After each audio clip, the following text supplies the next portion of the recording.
Hi students, so welcome back to a brand new episode of Neat Up. Okay, so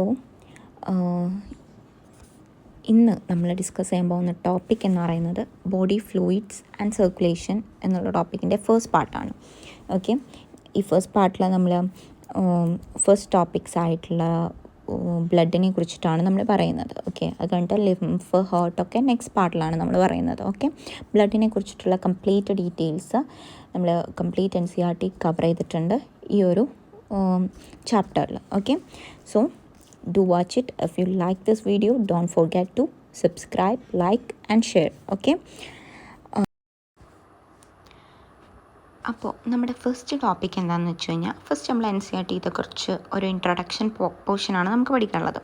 അതിലെന്താണെന്ന് വെച്ച് പറയുന്നത് നമ്മുടെ എന്ത് ചെയ്യും, ബോഡി ഫ്ലൂയിഡ്സ് എന്ന് പറയുന്നത്, ബോഡി ഫ്ലൂയിഡ് രണ്ട് ടൈപ്പ് ഓഫ് ബോഡി ഫ്ലൂയിഡാണ് ശരിക്കുള്ളത്. അത് ബ്ലഡ്, ലിംഫ്. ഓക്കെ, ബ്ലഡ്, ലിംഫൊക്കെ ബോഡി ഫ്ലൂയിഡായിട്ട് ആക്ട് ചെയ്യുന്നുണ്ട്. ഓക്കെ, ഈ ബോഡി ഫ്ലൂയിഡിൻ്റെ ഫംഗ്ഷൻ എന്താണ്? Nutrients, oxygen, other essential materials, അതായത് മിനറൽസൊക്കെ എന്ത് ചെയ്യുക, ലിവിങ് സെല്ലിലേക്ക് എത്തിക്കുക. Nutrients, oxygen, other essential minerals നമ്മുടെ ലിവിങ് സെല്ലിലേക്ക് എത്തിക്കുക. അതായത് ഈ ന്യൂട്രിയൻസും ഓക്സിജൻസിനൊക്കെ എന്ത് ചെയ്യണം, ലിവിങ് സെല്ലിലേക്ക് എത്തണം. അതുപോലെ തന്നെ ലിവിങ് സെല്ലിൽ റിയാക്ഷൻ നടക്കും അല്ലേ, ഇപ്പോൾ റെസ്പിറേഷൻ, അങ്ങനെ പല പല പ്രോസസ്സ് നമ്മുടെ ലിവിങ് സെല്ലിൽ നടക്കുന്നുണ്ട്. സെല്ലുലാർ റെസ്പിറേഷനൊക്കെ നടക്കുന്നുണ്ട്. ഈ സെല്ലുലാർ റെസ്പിറേഷൻ്റെ ഭാഗമായിട്ട് കാർബൺ ഡൈ ഓക്സൈഡ് ഫോം ചെയ്യുന്നുണ്ട് നമ്മുടെ ലിവിങ് സെല്ലിൽ. അപ്പോൾ ഈ കാർബൺ ഡൈ ഓക്സൈഡും വേസ്റ്റും ഒക്കെ എന്ത് ചെയ്യും, ലിവിങ് സെല്ലിൽ നിന്ന് തിരിച്ചു കൊണ്ടുവരിക. ഓക്കെ, അപ്പോൾ ലിവിങ് സെല്ല്, ഇതൊരു ലിവിങ് സെല്ലാണെങ്കിൽ ഈ ലിവിങ് സെല്ലിലേക്ക് എന്തിനെ എത്തിക്കുക, ഓക്സിജൻ, ന്യൂട്രിയൻസിനൊക്കെ എത്തിക്കുക. ഈ ലിവിങ് സെല്ലിൽ നിന്ന് തിരിച്ചെന്ത് ചെയ്യുക, കാർബൺ ഡൈ ഓക്സൈഡ്, വേസ്റ്റിനെയൊക്കെ പുറത്തേക്ക് കൊണ്ടുവരിക. ഇതാണ് ഫംഗ്ഷൻ. ആരുടെ ഫംഗ്ഷൻ? ബോഡി ഫ്ലൂയിഡിൻ്റെ ഫംഗ്ഷൻ. ഇതൊക്കെ നടക്കുന്നത് ബോഡി ഫ്ലൂയിഡ്സ് ത്രൂ ആണ്. അപ്പോൾ രണ്ട് ടൈപ്പ് ഓഫ് ബോഡി ഫ്ലൂയിഡ് ആണുള്ളത്, ബ്ലഡ് ആൻഡ് ലിംഫ്. ഓക്കെ, ഇനി ഈ ബ്ലഡ് എന്ന് പറയുന്നത്, ബ്ലഡിൻ്റെ പോയിൻറ്റ്സ് ആണ് ഇവിടെ എഴുതിയിട്ടുള്ളത്. സ്പെഷ്യലൈസ്ഡ് കണക്റ്റീവ് ടിഷ്യൂ ആണ് ബ്ലഡ് എന്ന് പറയുന്നത്. നമുക്കറിയാം different types of connective tissue ഉണ്ട് അല്ലേ. Loose connective tissue, dense connective tissue, പിന്നെ specialised connective tissue. Loose connective ടിഷ്യൂവിൽ തന്നെ ഏരിയോളാർ ടിഷ്യൂ, അഡിപ്പോസ് ടിഷ്യൂ. പിന്നെ ഡെൻസ് കണക്റ്റീവ് ടിഷ്യൂവിൽ തന്നെ dense regular connective tissue and dense irregular connective tissue. പിന്നെ വരുന്നതാണ് സ്പെഷ്യലൈസ്ഡ് കണക്റ്റീവ് ടിഷ്യൂവിൽ വരുന്നതാണ് ബ്ലഡ്, ബോൺ, കാർട്ടിലേജ് അല്ലേ. അപ്പോൾ ബ്ലഡ് വരുന്നത് സ്പെഷ്യലൈസ്ഡ് കണക്റ്റീവ് ടിഷ്യൂ. ഇത് നമ്മൾ പഠിക്കുന്നത് ഏതിലാണ്? സ്ട്രക്ചറൽ ഓർഗനൈസേഷൻ ഇൻ ആനിമൽ ടിഷ്യൂവിലാണ് പഠിക്കുന്നത്. Animal tissue 4 type of animal tissue ഉണ്ട്. ഏതൊക്കെയാണ് 4 type of animal tissue? First one epithelial tissue, പിന്നെ കണക്റ്റീവ് ടിഷ്യൂ, പിന്നെ മെസ്കുലാർ ടിഷ്യൂ, പിന്നെ ന്യൂറൽ ടിഷ്യൂ. ഓക്കെ, അതൊക്കെ ഒന്ന് റിവൈസ് ചെയ്ത് പോവാം.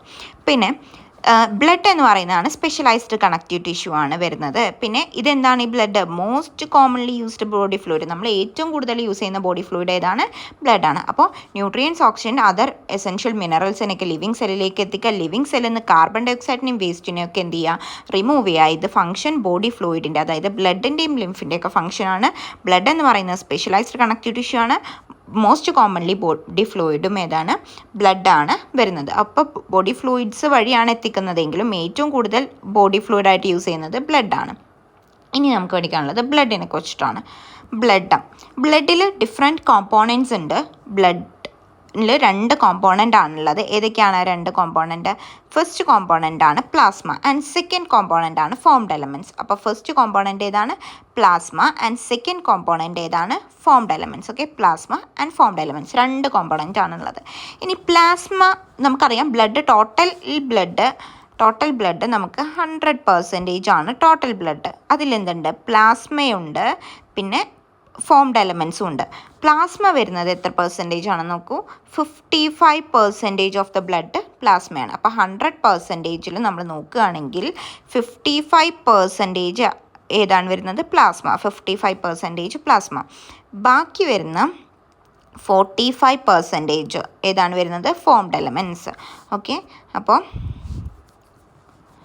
100% ബ്ലഡ് ടോട്ടൽ ഉണ്ടെങ്കിൽ അതിൽ 55% പ്ലാസ്മയാണ് വരുന്നത്. ബാക്കി വരുന്നതാണ് ഏത്? Formed elements. ഓക്കെ, ബ്ലഡ് 100%, അതിൽ 55% എന്താണ്? പ്ലാസ്മ. ബാക്കി 45% എന്താണ്? Formed elements. ഓക്കെ, ഇനി പ്ലാസ്മ എന്ന് പറയുന്നത് ഫ്ലൂയിഡ് മാട്രിക്സ് ആണ്. അതായത് ഇപ്പോൾ നമ്മുടെ അറിയാം ബ്ലഡ് എടുത്തു കഴിഞ്ഞാൽ ഒരു ഫ്ലൂയിഡ് പോലെയാണ് അല്ലേ. നമുക്കറിയാം ഒരു വെള്ളമൊക്കെ ഇപ്പോൾ ഒരു ടൈപ്പ് ഓഫ് ഫ്ലൂയിഡാണ്. ഓക്കെ, ദറ്റ് ക്യാൻ ഫ്ലോ അല്ലേ, ഫ്ലോ ചെയ്യാൻ പറ്റുന്ന ഒരു ടൈപ്പാണ്. അപ്പോൾ പ്ലാസ്മ എന്ന് പറയുന്നത് അതിൻ്റെ ഫ്ലൂയിഡ് മാട്രിക്സിനെയാണ് നമ്മൾ പ്ലാസ്മ എന്ന് പറയുന്നത്. ഇനി അതിൻ്റെ കളർ എന്താണ്? സ്ട്രോ കളേർഡാണ്. സ്ട്രോ കളേർഡ് എന്ന് പറയുമ്പോൾ ഒരു സ്ട്രോ മീൻസ് ഒരു യെല്ലോ ലൈക്ക് കളർ, സ്ട്രോ കളറാണ് വരുന്നത്. Viscous fluid, straw coloured viscous ഫ്ലൂയിഡാണ്. വിസ്കോസിറ്റി ഉണ്ട്. അതായത് ഇപ്പോൾ തേനൊക്കെ പറയുകയാണെങ്കിൽ ഹണിക്കൊക്കെ എന്തുണ്ട്? വിസ്കോസിറ്റി ഉണ്ട്. അത് നമ്മൾ ഫ്ലോ ചെയ്യാൻ വേണ്ടിയിട്ടൊരു സ്ലോപ്പ് ഏരിയയിൽ നമ്മൾ ഒഴിച്ചു കഴിഞ്ഞാലും അതിങ്ങനെ ഫ്ലോ ചെയ്യുള്ളൂ, മെല്ലെ മെല്ലെ ആയിട്ടേ ഫ്ലോ ചെയ്യുള്ളൂ അല്ലേ. ഹണിക്കൊരു വിസ്കോസിറ്റി ഉണ്ട്. അപ്പോൾ വിസ്കസ് ഫ്ലൂയിഡാണ്, സ്ട്രോ കളേർഡാണ്, ഫ്ലൂയിഡ് മെട്രിക്സ് ആണ് ബ്ലഡിൻ്റെ. പിന്നെ 55% ഓഫ് ബ്ലഡാണ് പ്ലാസ്മ എന്ന് പറയുന്നത് ബ്ലഡിൻ്റെ 55% അടങ്ങിയിട്ടുള്ളതും പ്ലാസ്മയാണ്. ഇനി ഈ പ്ലാസ്മയിൽ തന്നെ എന്തൊക്കെ ഉണ്ടെന്ന് അറിയണ്ടേ? ഇപ്പോൾ ബ്ലഡിൻ്റെ 55% പ്ലാസ്മയാണ്. ഇനി പ്ലാസ്മയിൽ എന്തൊക്കെ ഉണ്ടെന്ന് നമുക്ക് നോക്കാം. പ്ലാസ്മയുടെ 90 to 92% വാട്ടറാണ്. പ്ലാസ്മയുടെ നമ്മൾ 90% പ്ലാസ്മ എടുത്ത് നോക്കിക്കഴിഞ്ഞാലും അതിൻ്റെ 90% എന്താണ്? വെള്ളമാണ്. 90 to 92% വാട്ടറാണ്. ബാക്കി 6 to 8% എന്തുണ്ട്? ചില പ്രോട്ടീൻസ് ഉണ്ട്. അപ്പോൾ നമ്മുടെ ശരീരത്തിന് ആവശ്യമായിട്ടുള്ള കുറച്ച് പ്രോട്ടീൻസൊക്കെ പ്ലാസ്മയിൽ കാണപ്പെടുന്നുണ്ട്. പിന്നെ എന്തൊക്കെയുള്ളത്? മിനറൽ അയോൺസ് Mg2+ ഉണ്ട്, Na+ ഉണ്ട്, K+ ഉണ്ട്, Cl-, HCO3- ഒക്കെ ഉണ്ട്. അപ്പോൾ ഇതിന് ഓരോന്നിനും ഓരോ ഡ്യൂട്ടീസ് ഉണ്ട് കേട്ടോ. അപ്പോൾ നമ്മുടെ Mg2+ ആണെങ്കിൽ Mg2+നുള്ള ഡ്യൂട്ടിയാണ്, ഇപ്പോൾ നമുക്കറിയാം small sub unit and large sub unit of ribosome ഉണ്ട്. അപ്പോൾ അതിനെ ജോയിൻ ചെയ്യിക്കുക എന്നുള്ളത് ഇപ്പോൾ നമ്മുടെ ട്രാൻസ്ലേഷൻ പ്രോസസ്സ് നമ്മൾ മോളിക്കുലാർ ബേസിസ് ഓഫ് ഇൻഹെറിറ്റൻസ് പഠിക്കും. നമ്മുടെ ഡി എൻ എ നമ്മളൊരു സെല്ല് ഡിവൈഡ് ചെയ്യുന്ന സമയത്ത് 2 DNA ഫോം ചെയ്യണം. അപ്പോൾ DNA ഫോം ചെയ്യാനുള്ള ഡിഫറെൻറ്റ് പ്രോസസ്സാണ് റെപ്ലിക്കേഷൻ, ട്രാൻസ്ക്രിപ്ഷൻ, ട്രാൻസ്ലേഷൻ. അപ്പോൾ ട്രാൻസ്ലേഷൻ്റെ പ്രോസസ്സ് സമയത്തൊക്കെ റൈബോസോമിനെ എന്ത് ചെയ്യാം? ബൈൻഡ് ചെയ്യിക്കാൻ Mg2+ യൂസ് ചെയ്യും. പിന്നെ Na+ ഉണ്ട്, K+ ഉണ്ട്. Na+ ഒക്കെ നമുക്കറിയാം ന്യൂറോൺസിൻ്റെ നെർവ് സെല്ലിലൂടെ നമ്മൾ ഇമ്പൾസ് ട്രാൻസ്മിറ്റ് ചെയ്യണമെങ്കിൽ Na+ൻ്റെ ആവശ്യമുണ്ട്, K+ൻ്റെ ആവശ്യമുണ്ട്. പിന്നെ Cl- ഇതിനൊക്കെ ഓരോ യൂസുകളുണ്ട് കേട്ടോ. ഓക്കെ, അപ്പോൾ Na+, K+, Cl-, HCO3- ഇങ്ങനെയുള്ള മിനറൽ അയോൺസ് ഒക്കെ ഇതിൽ പ്രസൻ്റ് ആണ്. പിന്നെ ഹോർമോൺ ഉണ്ട്. അപ്പോൾ ഹോർമോൺസിനൊക്കെ ട്രാൻസ്പോർട്ട് ചെയ്യുന്നത് ഏത് വഴിയാണ്? നമ്മുടെ ബ്ലഡ് വഴിയാണ്. ഹോർമോൺ എന്ന് പറയുന്നത് ഏതാണ്? നമ്മുടെ എൻഡോക്രൈൻ ഗ്ലാൻഡ് പ്രൊഡ്യൂസ് ചെയ്യുന്നതാണ് hormone. Okay, endocrine gland produce ചെയ്യുന്നതിനെയാണ് നമ്മൾ ഹോർമോൺ എന്ന് പറയുന്നത്.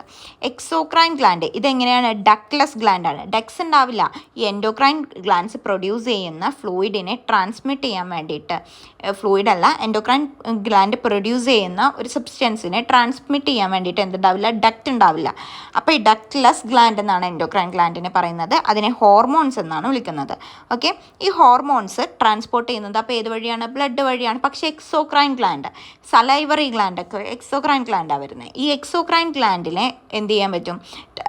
അതിൻ്റെ പ്രൊഡക്ഷൻസിന് എൻസൈംസ് ഒക്കെയാണ് അത് പ്രൊഡ്യൂസ് ചെയ്യുക. അപ്പോൾ അതിൻ്റെ പ്രൊഡക്ഷൻസിനെ ട്രാൻസ്പോർട്ട് ചെയ്യാൻ വേണ്ടിയിട്ട് എന്നിട്ട് ഡക്റ്റുകളുണ്ട്, ചെറിയ ചെറിയ കുഴലുകളുണ്ട്. അപ്പോൾ എൻഡോക്രൈൻ ഗ്ലാൻഡ് പ്രൊഡ്യൂസ് ചെയ്യുന്ന സബ്സ്റ്റൻസിനെ ഹോർമോൺ എന്ന് പറയും. അപ്പോൾ ഹോർമോണും ബ്ലഡ് വഴിയാണ് ട്രാൻസ്മിറ്റ് ചെയ്യപ്പെടുന്നത്. ബ്ലഡിൽ തന്നെ പ്ലാസ്മയിലാണ് അപ്പോൾ എന്ത് കാണപ്പെടുന്നത്? ഹോർമോൺസ് കാണപ്പെടുന്നുണ്ട്. പിന്നെ ഗ്യാസസിൻ്റെ transport, oxygen, carbon dioxide എന്നൊക്കെ പറയുമ്പോൾ gases, different types of gases transport ചെയ്യുന്നുണ്ട്. പിന്നെ അബ്സോർബ്ഡ് ന്യൂട്രിയൻസ് ഉണ്ടാവും. അതായത് ന്യൂട്രിയൻസ് അബ്സോർബ് ചെയ്തിട്ടുണ്ടാവുമല്ലോ. അപ്പോൾ നമ്മുടെ ലിവിങ് സെല്ലിൽ നിന്ന് nutrients absorb, glucose, amino acid, lipids. പിന്നെ ബ്ലഡ് ക്ലോട്ടിംഗ് ഫാക്ടേഴ്സ് ഉണ്ടാവും. അത് ഇനാക്റ്റീവ് ഫോമിലാണ് കാണപ്പെടുന്നത്. ബ്ലഡ് ക്ലോട്ടിംഗ് ഫാക്ടേഴ്സ് ഉണ്ടാവും, അത് ഇനാക്റ്റീവ് ഫോമിലാണ് കാണപ്പെടുന്നത്. അപ്പോൾ ഇത്രയും സബ്സ്റ്റൻസ് ആണ് ഉള്ളത്. അപ്പോൾ ബ്ലഡിൽ തന്നെ 2 കോമ്പോണൻസ് ആണുള്ളത്. പ്ലാസ്മയുണ്ട്, ഫോംഡ് എലമെൻസും ഉണ്ട്. പ്ലാസ്മ എന്ന് പറയുന്നത് 55% ആണ് ബ്ലഡിൻ്റെ ഉള്ളത്. അതെന്താണ്? ഫ്ലൂയിഡ് മാട്രിക്സ് ആണ്. അത് സ്ട്രോ കളേർഡ് ആണ്, വിസ്കസ് ഫ്ലൂയിഡ് ആണ്. ഈ പ്ലാസ്മയിൽ തന്നെ പ്ലാസ്മയുടെ കോമ്പോസിഷൻ നമ്മൾ എടുത്ത് നോക്കുകയാണെങ്കിൽ പ്ലാസ്മ 100% ടോട്ടൽ കോമ്പോസിഷൻ. അതിൽ തന്നെ 90 to 92% എന്താണ്? വെള്ളമാണ്, വാട്ടറാണ്. പ്ലാസ്മയുടെ കോമ്പോണൻ്റ് എടുത്ത് നോക്കുകയാണെങ്കിൽ പിന്നെ 6 to 8% പ്രോട്ടീൻ ഉണ്ട്. പിന്നെ ചില മിനറൽസ് ഉണ്ട്, Mg2+, Na+, K+, Cl-, HCO3- എന്നൊക്കെ പറഞ്ഞിട്ട്. പിന്നെ ഹോർമോൺസ് ഉണ്ട്. പിന്നെ ഗ്യാസസിൻ്റെ ട്രാൻസ്പോർട്ടേഷൻ നടക്കുന്നുണ്ട്. പിന്നെ അബ്സോർബ് ചെയ്ത nutrients, glucose, amino acid, lipids ഒക്കെ ഉണ്ട്. പിന്നെ ബ്ലഡ് ക്ലോട്ടിംഗ് ഫാക്ടേഴ്സ് ഉണ്ട്. ഇപ്പോൾ ബ്ലഡ് ക്ലോട്ടിംഗ് ഫാക്ടേഴ്സ് ഏത് ഫോമിലാണ് കാണപ്പെടുന്നത്? ഇനാക്റ്റീവ് ഫോമിലാണ് കാണപ്പെടുന്നത്. അപ്പോൾ നമ്മൾ ഓർത്ത് വെക്കേണ്ട ഒരു പോയിൻ്റാണ് പ്ലാസ്മയിൽ ബ്ലഡ് ക്ലോട്ടിംഗ് ഫാക്ടേഴ്സ് കാണപ്പെടുന്നുണ്ട്, പക്ഷേ ഏത് ഫോമിലാണ്? ഇനാക്റ്റീവ് ഫോമിലാണ് ഉള്ളത്. രണ്ടാമത് നമ്മുടെ ബ്ലഡിൻ്റെ കോമ്പോസിഷനിൽ വരുന്നതാണ് ഫോംഡ് എലമെൻറ്റ്സ്. ഫോംഡ് എലമെൻറ്റ്സ് എന്ന് പറയുന്നത് blood cell or corpuscle. Okay, 45% of the blood ആണ് ഫോംഡ് എലമെൻറ്റ്സ് ഉള്ളത്. അപ്പോൾ 55% പ്ലാസ്മയാണ് ഉള്ളത്, ബാക്കിയുള്ള 45% ഏതാണ് വരുന്നത്? Formed elements. ഫോംഡ് എലമെൻറ്റ്സ് ഏതൊക്കെയാണ് നോക്കൂ. RBC or erythrocytes, WBC or leukocytes, platelet or thrombocyte. Okay, ഇപ്പോൾ മൂന്നെണ്ണമാണ് വരുന്നത്. RBC അല്ലെങ്കിൽ എറിത്രോസൈറ്റ്സ്, അത് ഏറ്റവും അബണ്ടൻറ്റ് സെല്ലാണ് വരുന്നത്. RBC പറഞ്ഞാൽ റെഡ് ബ്ലഡ് സെൽ. ഓക്കെ, അത് 5 to 5.5 million per millimetre cube. നമ്മളൊരു 1 മില്ലിമീറ്റർ ക്യൂബ് ബ്ലഡ് എടുത്ത് നോക്കുകയാണെന്ന് വിചാരിച്ചു.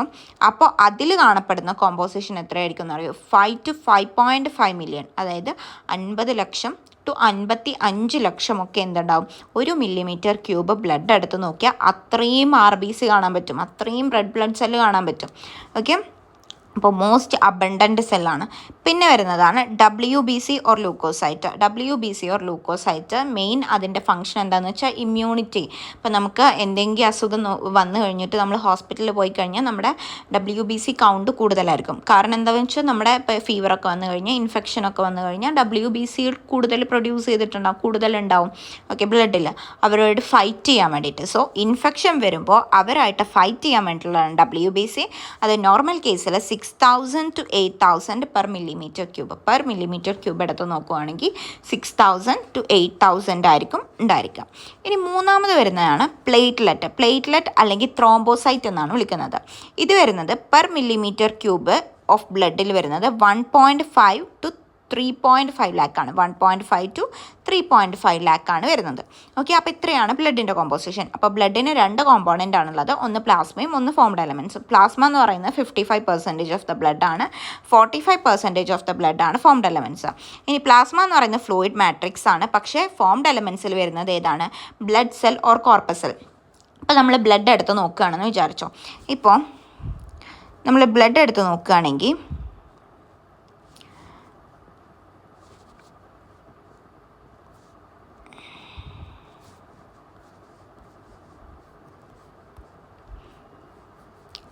ഇതാണ് നമ്മൾ ഇതാണ് ബ്ലഡ് എന്ന് വിചാരിച്ചോ. ഇതാണ് പ്ലാസ്മ. ഇങ്ങനെയുള്ള ഫ്ലൂയിഡ് പോർഷനാണ് പ്ലാസ്മ എന്ന് പറയുന്നത്. പിന്നെ അതിൽ കുറേ സെല്ലുകളുണ്ട്, ഇങ്ങനെ കുറേ സെല്ലുകളുണ്ട്. പക്ഷേ ഇത് നമുക്ക് നേരിട്ടിട്ട് നമ്മുടെ നേക്ഡ് ഐ കൊണ്ട് കാണാൻ പറ്റില്ല, നമ്മൾ മൈക്രോസ്കോപ്പിക് ആണിത്. നമ്മളിപ്പോൾ ഒരു ബ്ലഡ് നമ്മളൊരു ഇതിൽ വെച്ചിട്ട് നോക്കുകയാണെന്ന് വിചാരിച്ചു. ഇങ്ങനെ കുറേ സെല്ലുകളുണ്ട്. ഈ സെല്ലുകളാണ് RBC, എറിത്രോസൈറ്റ് അല്ലെങ്കിൽ WBC, leucocyte, platelet or thrombocyte. ഈ ഫ്ലൂയിഡ് മാട്രിക്സ് ആണ് പ്ലാസ്മ എന്ന് പറയുന്നത്. ഓക്കെ, അപ്പോൾ ഇത്രയും കാര്യങ്ങളാണ് ഉള്ളത്. അപ്പോൾ നമ്മൾ ഒന്നുകൂടി പറയുകയാണെങ്കിൽ ബ്ലഡിൽ പ്ലാസ്മയുണ്ട്, പിന്നെ ഫോംഡ് എലമെൻറ്റ്സ് ഉണ്ട്. Plasma 55%, formed elements 45%. Plasma fluid matrix ആണ്. പിന്നെ അതിൻ്റെ കളർ ഏതാണ്? സ്ട്രോ കളേർഡ് ആണ്, വിസ്കസ് ഫ്ലൂയിഡ് ആണ്. ഇനി പ്ലാസ്മയുടെ കോമ്പോസിഷൻ എടുത്ത് നോക്കുകയാണെങ്കിൽ ഈ പ്ലാസ്മയിൽ തന്നെ 90 to 92% വാട്ടറാണ്, 6 to 8% പ്രോട്ടീൻ ആണ്. പിന്നെ കുറച്ച് മിനറൽ അയോൺസ് ഉണ്ട്, Mg2+, Na+, K+, Cl-, HCO3- എന്നൊക്കെ പറഞ്ഞിട്ട്. പിന്നെ ഹോർമോൺസ് ഉണ്ട്, ഗ്യാസസിൻ്റെ ട്രാൻസ്പോർട്ടേഷൻ നടക്കുന്നുണ്ട്. പിന്നെ കുറച്ച് ന്യൂട്രിയൻസ് അബ്സോർബ് ചെയ്തിട്ടുണ്ട്. ഏതൊക്കെയാണ്? ഗ്ലൂക്കോസ്, അമിനോ ആസിഡ്, ലിപ്പിഡ്സ് ഒക്കെ. പിന്നെ ബ്ലഡ് ക്ലോട്ടിംഗ് ഫാക്ടർ ഏത് ഫോമിലാണ് വരുന്നത്? Inactive form, that is important. Okay, പിന്നെ ഫോംഡ് എലമെൻറ്റ്സ് എന്ന് പറഞ്ഞാൽ അതിലുള്ള cell. Okay, blood cell or corpuscle, അത് 45% ഓഫ് ദ ബ്ലഡ് ആണ്. RBC ഓർ എറിത്രോസൈറ്റ്, അതാണ് ഏറ്റവും അബണ്ടൻ്റ് ആയിട്ടുള്ളത്. അപ്പോൾ 5 to 5.5 മില്യൺ ആണ് per millimetre cube of blood എടുത്ത് നോക്കിക്കഴിഞ്ഞാൽ അതിൽ 5 to 5.5 മില്യൺ കാണപ്പെടുന്നുണ്ട്. ഇനി WBC ഓർ ലൂക്കോസൈറ്റ് 6,000 to 8,000 ആണ് പെർ മില്ലിമീറ്റർ ക്യൂബ് എടുത്ത് നോക്കിക്കഴിഞ്ഞാൽ ഉള്ളത്. പിന്നെ platelet or thrombocyte 1.5 to 3.5 lakh per millimetre cube. ഇതാണ് ബ്ലഡിൻ്റെ ഇൻട്രൊഡക്ഷൻ പോർഷനിൽ പറയുന്നത്. പിന്നെ നമ്മൾ പറഞ്ഞു പ്ലാസ്മയിൽ 90 to 92% വാട്ടറാണ്, അല്ലേ? 90 to 92% വാട്ടറാണ്. പിന്നെ നമ്മൾ എന്താ പറഞ്ഞത്? 6 to 8% എന്താണ്? പ്രോട്ടീൻസ് ആണ്, അല്ലേ? പ്ലാസ്മ പ്രോട്ടീൻസ് ഏതൊക്കെയാണ്? അപ്പോൾ പ്രോട്ടീൻസ് ആൽബുമിൻ ഉണ്ട്, ഗ്ലോബുലിൻ ഉണ്ട്, ഫൈബ്രിനോജൻ. ഫൈബ്രിനോജൻ. ഓക്കെ, അപ്പോൾ 3 നോക്കാം. ആൽബുമിൻ്റെ ഫംഗ്ഷൻ എന്താണെന്നറിയോ? ഓസ്മോട്ടിക് ബാലൻസ് ആണ് ഫംഗ്ഷൻ. ഗ്ലോബുലിൻ 3 ടൈപ്പാണുള്ളത്, ആൽഫ, ബീറ്റ ആൻഡ് ഗാമ. ഇതിൽ നമുക്ക് ഗാമേൻ്റെ ഫംഗ്ഷനാണ് നമ്മുടെ ടെക്സ്റ്റ് ബുക്കിൽ കൊടുത്തിട്ടുള്ളത്. ദാറ്റ് ഈസ് നമുക്ക് 3 ടൈപ്പ് ഉണ്ടെന്നൊന്നും ടെക്സ്റ്റ് ബുക്കിൽ കൊടുത്തിട്ടില്ല. നമ്മൾ ഗ്ലോബുലിൻ്റെ ഫംഗ്ഷൻ ആൻറ്റിബോഡീസ് ഇമ്മ്യൂണിറ്റി പ്രൊവൈഡ് ചെയ്യുക, ഡിഫെൻസ് മെക്കാനിസം ആണെന്നേ കൊടുത്തിട്ടുള്ളൂ. ഇമ്മ്യൂണിറ്റി പ്രൊവൈഡ് ചെയ്യുകയാണ്. ഈ ഗാമ എന്ന് പറയുന്ന ആൻറ്റിബോഡീസ് ആണ്. ദാറ്റ് ഈസ് ഇമ്മ്യൂണിറ്റി പ്രൊവൈഡ് ചെയ്യുക എന്നുള്ളതാണ് അതിൻ്റെ ഫംഗ്ഷൻ. അപ്പോൾ ഫസ്റ്റ് വൺ ആൽബുമിൻ. ആൽബുമിൻ്റെ എന്ന് പറഞ്ഞാൽ നമ്മുടെ ഓസ്മോട്ടിക് ബാലൻസ്, അതായത് സോൾട്ട് വാട്ടർ ബാലൻസ് മെയിൻറ്റെയിൻ ചെയ്യുക എന്നുള്ളതാണ് ഏത് ആൽബുമിൻ്റെ ഫംഗ്ഷൻ. സോൾട്ട് വാട്ടറിന് മാത്രം പറയാൻ പറ്റില്ല. ഓസ്മോട്ടിക് ബാലൻസ് എന്ന് പറയുമ്പോൾ അതിലുള്ള ഇതിൻ്റെയും മിനറൽസിൻ്റെയും വാട്ടറിൻ്റെയും കോമ്പോസിഷൻ മെയിൻറ്റെയിൻ ചെയ്യുക അല്ലേ. പിന്നെ ഗ്ലോബുലിൻ എന്ന് പറയുമ്പോൾ എന്താ ഇമ്മ്യൂണിറ്റി പ്രൊവൈഡ് ചെയ്യുക. ഫൈബ്രിനോജൻ എന്ന് പറയുന്നത് നമുക്കറിയാം ബ്ലഡ് ക്ലോട്ടിങ് ഫാക്ടേഴ്സ് ഉണ്ട് എന്നൊക്കെ അല്ലേ. ഇതൊരു ബ്ലഡ് ക്ലോട്ടിങ്ങിനും കൊയാഗുലേഷനും വേണ്ടിയിട്ട് ഹെൽപ്പ് ചെയ്യുന്ന ഫാക്ടറാണ് fibrinogen. Okay, albumin, globulin, fibrinogen. അപ്പം നമ്മൾ ആദ്യം തൊട്ട് പറയുകയാണെങ്കിൽ ബ്ലഡിൽ പ്ലാസ്മയും എന്താ ഫോംഡ് എലമെൻറ്റ്സ് ഉണ്ട്. ഈ പ്ലാസ്മയിൽ തന്നെ 90-92% വാട്ടറും 6-8% പ്രോട്ടീൻസുമാണ് ഉള്ളത്. ആ പ്രോട്ടീൻസ് ഏതൊക്കെയാണെന്നുള്ളതാണ് നമ്മൾ പറയുന്നത്. ആൽബുമിൻ ഉണ്ട്. ആൽബുമിൻ്റെ ഫംഗ്ഷൻ ഏതാണ്? ഓസ്മോട്ടിക് ബാലൻസ് ആണ് ഫംഗ്ഷൻ. ഗ്ലോബുലിൻ ഉണ്ട്. ഗ്ലോബുലിൻ്റെ ഫംഗ്ഷൻ ഏതാണ്? ആൻറ്റിബോഡി, ഇമ്മ്യൂണിറ്റി പ്രൊവൈഡ് ചെയ്യുക എന്നുള്ളതാണ്. ഫൈബ്രിനോജൻ്റെ ഫംഗ്ഷൻ എന്താണ്? ബ്ലഡ് ക്ലോട്ടിങ് അല്ലെങ്കിൽ കൊയാഗുലേഷൻ ആണ് ഫൈബ്രിനോജൻ്റെ ഫംഗ്ഷൻ. ഇനി നെക്സ്റ്റ് നമ്മൾ പറഞ്ഞു formed elements 3 type of formed elements ഉണ്ട്. RBC or erythrocytes, WBC or leucocytes, പിന്നെ പ്ലേറ്റ്ലെറ്റ്സ് ഓർ ത്രോംബോസൈറ്റ്. അതിൽ നമ്മൾ ഫസ്റ്റ് വണ്ണാണ് RBC. അപ്പോൾ RBCനെ നമ്മൾ നോക്കുകയാണെങ്കിൽ RBC ഫോം ചെയ്തിട്ടുള്ളത് റെഡ് ബോൺ മാരോയിലാണ് ഫോം ചെയ്തിട്ടുള്ളത്. റെഡ് ബോൺ മാരോ നമ്മുടെ ബോണിനകത്ത് കാണപ്പെടുന്ന ഒരു പോർഷനാണ് റെഡ് ബോൺ മാരോ എന്ന് പറയുന്നത്. ഓക്കെ, അപ്പോൾ ആ റെഡ് ബോൺ മാരോയിലാണ് എന്ത് ചെയ്തിട്ടുള്ളത്? RBC ഫോം ചെയ്തിട്ടുള്ളത്. Okay, RBC formed in red bone marrow. ഇനി ഇതിൻ്റെ ഷേപ്പ് ഏതാണെന്നറിയോ? Round and biconcave in shape. Okay, round and biconcave shape എന്ന് പറയുന്നത് 2 സൈഡും കോൺകേവ് സൈഡാണ്. ഓക്കെ, 2 സൈഡും കോൺകേവ് റൗണ്ട് ഷേപ്പാണ്. ഇങ്ങനെ റൗണ്ട് ഷേപ്പാണ് ഇതിന് വരുന്നത്. 2 സൈഡും ബൈ കോൺകേവ് ഷേപ്പാണ്. ഒരു ഉള്ളിലേക്ക് ഇങ്ങനെ കോൺകേവ് ആയിട്ടുള്ള ഒരു പൊസിഷനാണ് അതിന് വരുന്നത്. Okay, round and biconcave in shape. ഇനി മോസ്റ്റ് മെമേലിയൻ RBCക്ക് എങ്ങനെയാണെന്നറിയോ? മാമൽസിൻ്റെ RBC, മാമൽസ് എന്ന് പറയുമ്പോൾ അവർക്ക് ബോഡിയിൽ ഹെയർ ഉണ്ടാവും, പിന്നെ മിൽക്ക് പ്രൊഡ്യൂസ് ചെയ്യാൻ പറ്റും അല്ലേ. അവർ തന്നെയാണ് മാമറി ഗ്ലാൻസ് പ്രസൻ്റ് ആയിരിക്കും. അവർക്ക് മാമറി ഗ്ലാൻസ് പ്രസൻ്റ് ആയിരിക്കും. അപ്പോൾ മാമേലിയൻ RBCയിൽ ന്യൂക്ലിയസ് എന്തായിരിക്കും? ആബ്സെൻ്റ് ആയിരിക്കും. ന്യൂക്ലിയസ് ഉണ്ടാവില്ല. ഓക്കെ, അപ്പോൾ നമ്മുടെ RBCയിൽ ന്യൂക്ലിയസ് ഉണ്ടോ? ഇല്ല, ന്യൂക്ലിയസ് ഇല്ല. നമ്മുടെ RBCയിൽ ന്യൂക്ലിയസ് ഇല്ല. അപ്പോൾ ഇതിൻ്റെ ഷേപ്പ് എന്താണ്? റൗണ്ട് ആൻഡ് ബൈ കോൺകേവ് ആണ് ഷേപ്പ്. പിന്നെ എവിടെയാണ് ഈ RBC ഫോം ചെയ്തിട്ടുള്ളത്? റെഡ് ബോൺ മാരോയിലാണ് RBC ഫോം ചെയ്തിട്ടുള്ളത്. ഓക്കെ, റെഡ് ബോൺ മാരോയിലാണ്. RBC means red blood cell. Okay, ഇനി ഈ RBC നമ്മുടെ ബ്ലഡിന് എന്ത് കളറാണ്? റെഡ് കളറാണ് നമ്മുടെയൊക്കെ ബ്ലഡിന്. കാരണം എന്താണെന്നറിയോ? നമ്മുടെ ഈ RBCയിൽ, നമ്മുടെ ഈ ഫോംഡ് എലമെൻ്റ് ആയിട്ടുള്ള RBCയിൽ ഒരു പിഗ്മെൻ്റ് ഉണ്ട്. ആ പിഗ്മെൻറ്റിൻ്റെ പേരാണ് ഹീമോഗ്ലോബിൻ. Okay, haemoglobin. ഇപ്പം നമ്മൾ കണ്ട ചിലർ പറയും നന്നായിട്ട് വിളർത്തിരിക്കുന്നുണ്ട്, എന്താണ് ഹീമോഗ്ലോബിൻ കുറവാണ്, ബ്ലഡ് കുറവാണോ എന്ന് ചോദിക്കുക. അപ്പോൾ അതിൻ്റെ ശരിക്കുള്ള റീസൺ എന്താണെന്ന് വെച്ചാൽ ഹീമോഗ്ലോബിൻ കുറവായതുകൊണ്ടാണ് എന്ത് ചെയ്യുന്നത്? നമ്മുടെ മുഖമൊക്കെ വിളർത്തിരിക്കുന്നത് എന്ന് പറയുന്നത്. ഓക്കെ, അപ്പോൾ കണ്ടെയ്ൻ ഹീമോഗ്ലോബിൻ ഉണ്ട്. ഹീമോഗ്ലോബിൻ എന്ന് പറയുന്നത് എന്ത് പിഗ്മെൻ്റാണ്? Red coloured പിഗ്മെൻ്റാണ്. നമ്മുടെ ബ്ലഡിന് റെഡ് കൊടുക്കുന്നത് ഹീമോഗ്ലോബിനാണ്.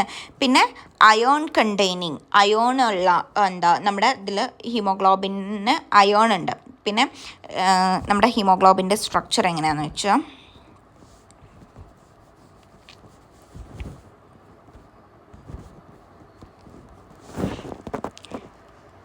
ഇത് ഇത് അയോൺ. ഓക്കെ, ഇതിൻ്റെ അകത്ത് ഇത് അയോൺ ഉണ്ട്. Excuse me 1 second.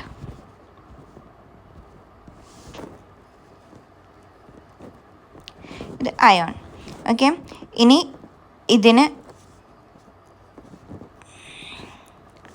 4 ചെയിനാണുള്ളത്. ഇത് രണ്ട് ആൽഫ ചെയിനും 2 ബീറ്റ ചെയിനും. ഓക്കെ, 2 ആൽഫ ചെയിനും 2 ബീറ്റ ചെയിനും. ഓക്കെ, അയോൺ ഉണ്ട്, പിന്നെ ആൽഫ ചെയിനും ബീറ്റ ചെയിനുമാണ് ഉള്ളത്. Okay, iron containing red coloured pigment ആണ് കേട്ടോ. ഇങ്ങനെ ഓർത്ത് വെക്കുക. ഇതാണ് ശരിക്കുള്ള ഇത് വരയ്ക്കുന്നതിന് നല്ലത്. നമ്മളിങ്ങനെ ഓർത്ത് വെച്ച് കഴിഞ്ഞാൽ നമുക്ക് ആൽഫ ചെയിൻ ബീറ്റ ചെയിൻ എന്നൊക്കെ നമ്മളിപ്പോൾ പറയുന്നതെന്ന് വെച്ചാൽ നമ്മൾ പിന്നീട് നമുക്ക് എന്തുണ്ട് ഒരു ചാപ്റ്ററിൽ നമുക്ക് പഠിക്കാനുണ്ട്. പ്രിൻസിപ്പിൾ ഓഫ് ഇൻഹെറിറ്റൻസിൽ നമുക്ക് എന്തുണ്ട് പഠിക്കാനുണ്ട്? ആൽഫ ചെയിനും ബീറ്റ ചെയിനും ഒക്കെ കുറച്ച് ഇത് വന്നു കഴിഞ്ഞാൽ, അതായത് അതിൻ്റെ ചെയിനിൻ്റെ ഡിഫറൻസ് വരും. ഓക്കെ, അതിൽ ചെയിനിൽ അടങ്ങിയിട്ടുള്ള കോഡോൺസിന് ഡിഫറൻസ് വരും. അപ്പോൾ എന്താ നമുക്ക് കുറച്ച് അസുഖങ്ങൾ നമുക്കതിൽ പഠിക്കേണ്ട. അത് കാരണമാണ് ജസ്റ്റ് നമ്മളിങ്ങനെ പിക്ചർ ഓർത്ത് വയ്ക്കുക. അപ്പോൾ കറക്റ്റായിട്ട് നമ്മൾ ഓർത്ത് വെക്കേണ്ട നമ്മുടെ ഒരു ഈസിനെസ്സിന്, സ്റ്റഡിക്ക് വേണ്ടിയിട്ട് ഈസിനെസ്സിന് നമ്മൾ ഈ ഒരു പിക്ചർ ഓർത്ത് വയ്ക്കുക. ഓക്കെ, ഇനി അപ്പോൾ ഹീമോഗ്ലോബിന് റെഡ് പിഗ്മെൻ്റ് ആണ്, അയോൺ കണ്ടെയ്നിങ്, അയോൺ ആണ് ഇതിൽ അടങ്ങിയിട്ടുള്ളത്. പിന്നെ കോംപ്ലെക്സ് പ്രോട്ടീൻ ആണ് ഇത്, ക്വാട്ടേണറി സ്ട്രക്ചർ ആണ് ഇതിന് വരുന്നത്. ബയോമോളിക്യൂളിൽ നമുക്കത് പഠിക്കാണ്ട് കോംപ്ലെക്സ് പ്രോട്ടീൻ ആണ്, ക്വാട്ടേണറി സ്ട്രക്ചർ ആണെന്നൊക്കെ. അപ്പോൾ നമ്മുടെ ബ്ലഡിൽ നമ്മളൊരു 100 ml ബ്ലഡ് എടുക്കുകയാണെന്ന് വിചാരിച്ചു. 100 ml ബ്ലഡ് എടുത്തിട്ട് 12 to 16 gram ഓഫ് ഹീമോഗ്ലോബിൻ ആണ് കേട്ടോ ഇവിടെ വരേണ്ടത്. 12 to 16 gram of hemoglobin. Okay, here not RBC, 12 to 16 gram of hemoglobin ആണ് കറക്റ്റ് വരേണ്ടത്.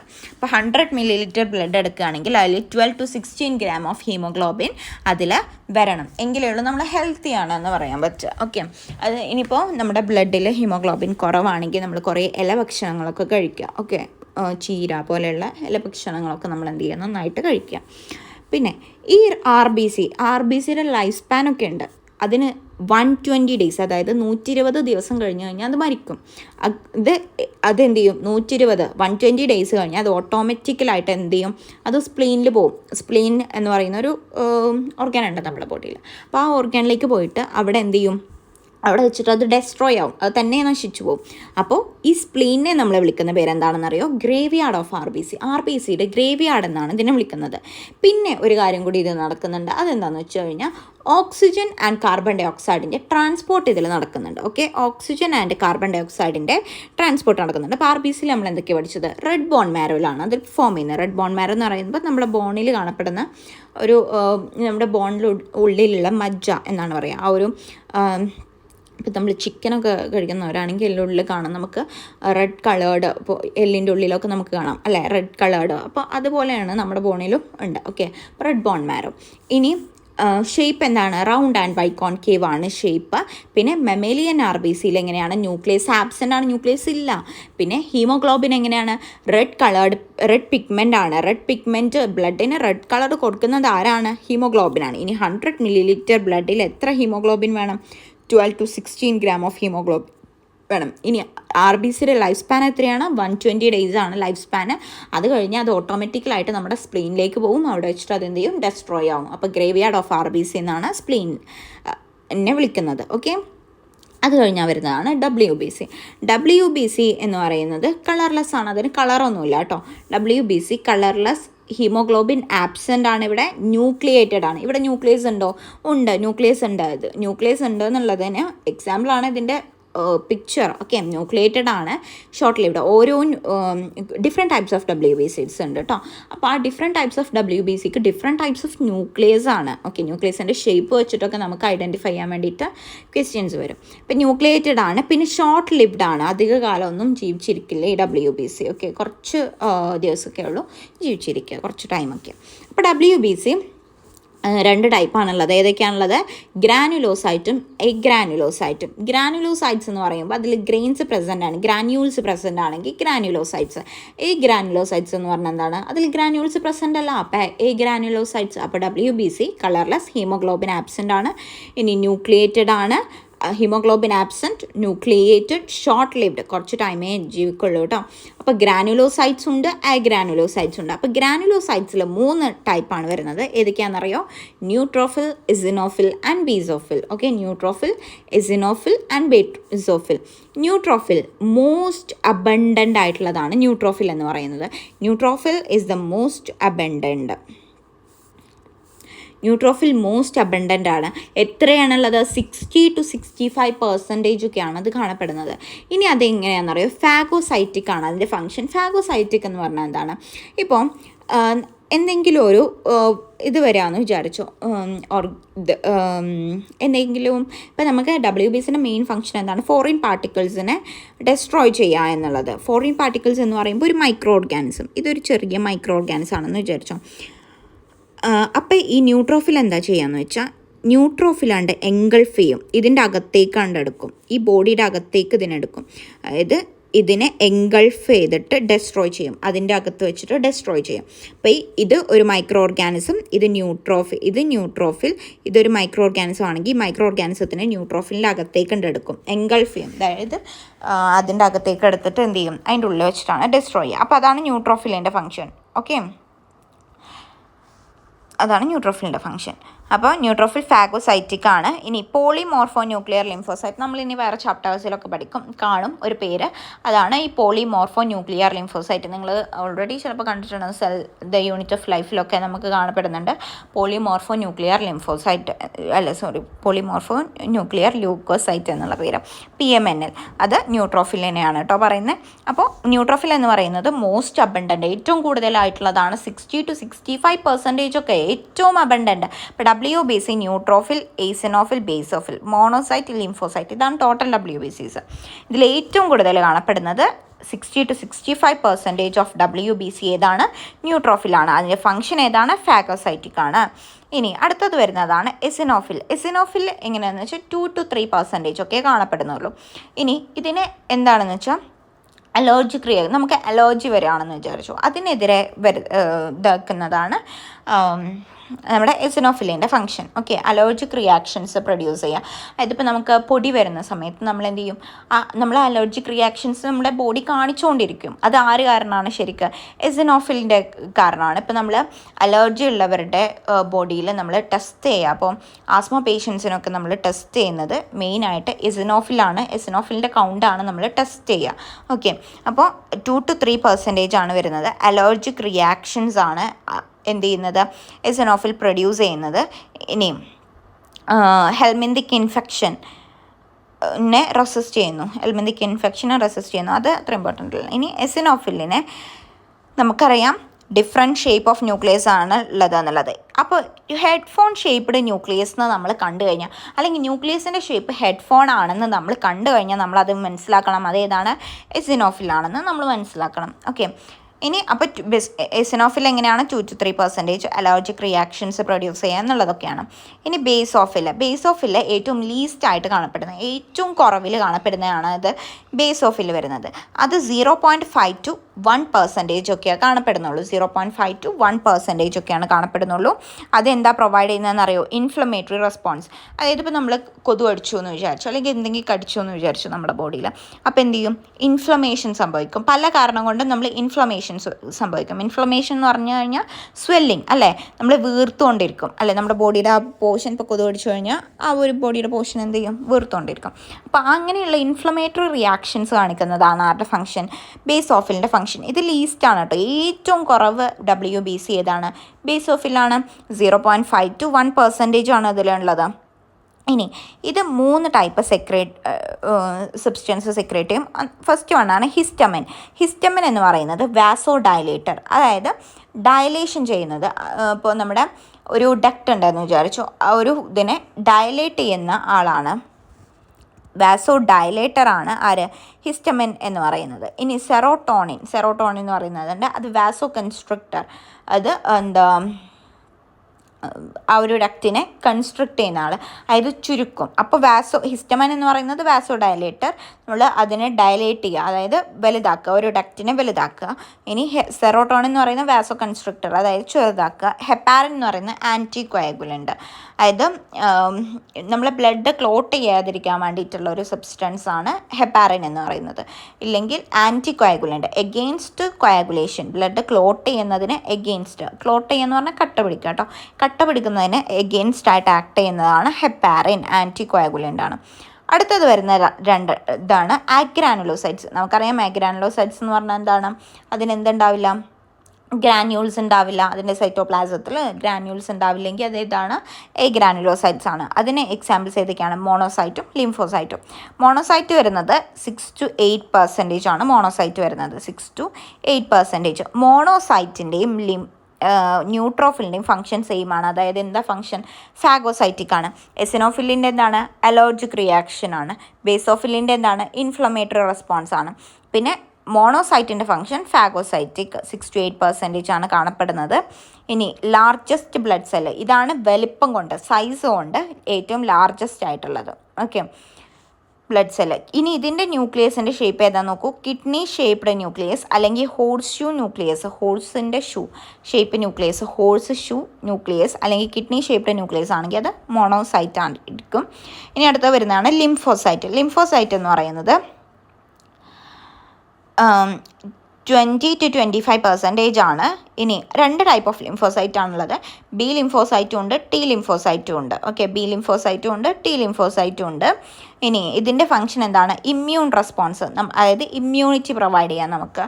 ഇപ്പോൾ എന്തെങ്കിലും ഫോറിൻ പാർട്ടിക്കിൾസ് കയറി കഴിഞ്ഞാൽ അതിന് അഗെയിൻസ്റ്റ് നമ്മൾ ആക്ട് ചെയ്ത് കഴിഞ്ഞിട്ട് അതിനെ നശിപ്പിച്ചു കഴിഞ്ഞിട്ട് നമ്മുടെ ബോഡിക്ക് എന്ത് ചെയ്യുക? ഇമ്മ്യൂണിറ്റി പ്രൊവൈഡ് ചെയ്യുക എന്നുള്ളതാണ് ആരുടെ ഫംഗ്ഷൻ? ലിംഫോസൈറ്റ്. ഏതൊക്കെയാണ് 2 ടൈപ്പ് ഓഫ് ലിംഫോസൈറ്റ്? ബി ലിംഫോസൈറ്റും ടി ലിംഫോസൈറ്റും. ഇനി ഇതിൻ്റെ ന്യൂക്ലിയസിൻ്റെ ഷേപ്പ് ഏതാണെന്നറിയോ? ഓവൽ ഷേപ്ഡ് ന്യൂക്ലിയസ് ആണ് വരുന്നത്, ഓവൽ ഷേപ്പ് ന്യൂക്ലിയസ്. അപ്പോൾ ഇതിൻ്റെ കറക്റ്റ് ഓർഡർ പിടിക്കാണ്. നമ്മൾ ഫസ്റ്റ് വണ്ണ് ന്യൂട്രോഫിലാണ്, അപ്പോൾ നമ്മൾ എൻ അല്ലേ. പിന്നെ ലിംഫോസൈറ്റ് ആണ് വരുന്നത്, എൽ, NLM അല്ലേ, NLM. പിന്നെ EB, NLM, EB എന്നുള്ളതാണ്. അപ്പോൾ നമുക്കറിയാം ന്യൂട്ടൺസ് ലോ ഓഫ് മോഷൻ അല്ലേ. നമ്മൾ എന്താ എഴുതുക? NLM എന്നാണ് എഴുതുന്നത്. നമുക്ക് ഫിസിക്സിൽ ഒരു ചാപ്റ്റർ പഠിക്കാണ്ട് Newton's law of motion, laws of motion അല്ലെങ്കിൽ Newton's law of motion, NLM.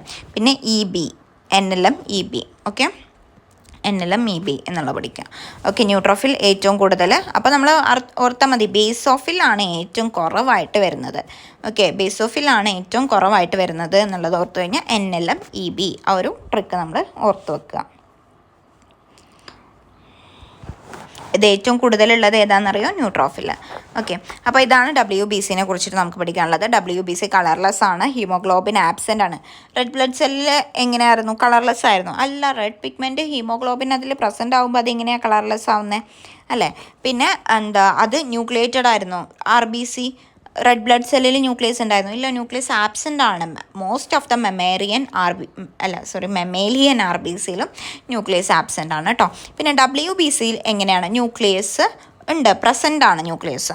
അവിടെ ലൈഫ് സ്പാൻ എത്രയായിരുന്നു? 120 days ആയിരുന്നു RBCയുടെ ലൈഫ് സ്പാൻ. ആയി കഴിഞ്ഞാൽ അതെന്ത് ചെയ്യും? ഡെസ്ട്രോയിഡ് ഇൻ ദ സ്പ്ലീനിൽ വെച്ചിട്ട് അത് ഡെസ്ട്രോയ് ആവും. അപ്പോൾ 2 ടൈപ്പാണ് വരുന്നത്, ഗ്രാനുലോസൈറ്റ്സും ഗ്രാനുലോസൈറ്റ്സും ആണ്. WBC 2 ടൈപ്പാണ് കേട്ടോ. അപ്പോൾ ഗ്രാനുലോസൈറ്റിൽ വരുന്നതാണ് ന്യൂട്രോഫിൽ, എസിനോഫിൽ ആൻഡ് ബേസോഫിൽ. ഗ്രാനുലോസൈറ്റ്സിൽ മോണോസൈറ്റും ലിംഫോസൈറ്റും. ന്യൂട്രോഫിൽ മോസ്റ്റ് അബണ്ടൻ്റ് ആയിട്ടുള്ളത് 60 to 65%. പിന്നെ ഫാഗോസൈറ്റിക് ആയിട്ടുള്ള വേറൊരാളാണ് മോണോസൈറ്റ് അല്ലേ. പിന്നെ എസിനോഫിൽ അലർജിക് റിയാക്ഷൻ ആണ് വരുന്നത്. Basophil inflammatory response. പിന്നെ ഏതൊക്കെയാണ് സെക്രേറ്റ് ചെയ്യുന്നത്? Histamine, serotonin and ഹെപ്പാറിൻ. പിന്നെ മോണോസൈറ്റ് ഏതാണ്? ഫാഗോസൈറ്റിക് ആണ്. എസിനോഫിലിൻ്റെ ന്യൂക്ലിയസ് ഏതാണ്? ഹെഡ്ഫോൺ ഷേപ്ഡ് ന്യൂക്ലിയസ് ആണ് വരുന്നത്. മോണോസൈറ്റിൻ്റെ ന്യൂക്ലിയസ് കിഡ്നി ഷേപ്ഡ് ന്യൂക്ലിയസ് ആണ്. ഇനി ലിംഫോസൈറ്റിൻ്റെ ന്യൂക്ലിയസ് ഓവൽ ഷേപ്പ് ന്യൂക്ലിയസ് ആണ്. 20 to 25% ആണ് ലിംഫോസൈറ്റ് വരുന്നത്. Immune response 2 type of lymphocyte, B and T lymphocyte. പിന്നെ വരുന്നതാണ് പ്ലേറ്റ്ലെറ്റ്. എങ്ങനെയാണ് ഫോം ചെയ്യുന്നതെന്ന് വെച്ച് കഴിഞ്ഞാൽ നമുക്കറിയാം, നമ്മുടെ ബ്ലഡിൽ നമ്മുടെ ബോണിൽ എന്തുണ്ട്? ഇതാണ് നമ്മുടെ ഇതാണ് കേട്ടോ നമ്മുടെ ബോണ്. ഈ ബോണിൽ എന്തുണ്ട്? റെഡ് ബോൺ മാരോ ഉണ്ട് അല്ലേ. റെഡ് ബോൺ മാരോയിൽ കുറച്ച് സെല്ലുകളുണ്ട്, മെഗാ കാരിയോസൈറ്റ് എന്ന് പറഞ്ഞിട്ട്. ഇതിപ്പോൾ ഒരു സെല്ലാണ്. ഈ സെല്ലിൻ്റെ പേര് മെഗാ കാരിയോസൈറ്റ് ആണ്. ഈ സെല്ലിന് എന്ത് ചെയ്യും? ഫ്രാഗ്മെൻറ്റ്സ് ആയിട്ട് മാറും. ഈ സെല്ലിന് ഡിഫറെൻറ്റ് ഫ്രാഗ്മെൻറ്റ്സ്, അതായത് ഈ സെല്ലുണ്ട് കട്ട് ചെയ്തിട്ട് ഡിഫറെൻറ്റ് ഫ്രാഗ്മെൻറ്റ്സ് ആയിട്ട് മാറുകയാണ് ചെയ്യുന്നത്. അങ്ങനെയാണ് എന്ത് ചെയ്യുന്നത്? പ്ലേറ്റ്ലെറ്റ് ഫോം ചെയ്യുന്നത്. ഓക്കെ, അപ്പോൾ പ്ലേറ്റ്ലെറ്റ് ഫോം ചെയ്യുന്നത് എങ്ങനെയാണെന്ന് വെച്ച് കഴിഞ്ഞാൽ, അപ്പോൾ ഇതാണ് നമ്മുടെ റെഡ് ബോൺ മാരോയിൽ, നമ്മുടെ നമ്മുടെ ബോണിലാണ് റെഡ് ബോൺ മാരോ ഉള്ളത്. ആ റെഡ് ബോൺ മാരോയിലുള്ള ഒരു സെല്ലാണ് മെഗാ കാരിയോസൈറ്റ്. ഈ മെഗാ കാരിയോസൈറ്റിന് എന്താ സംഭവിക്കുന്നത്?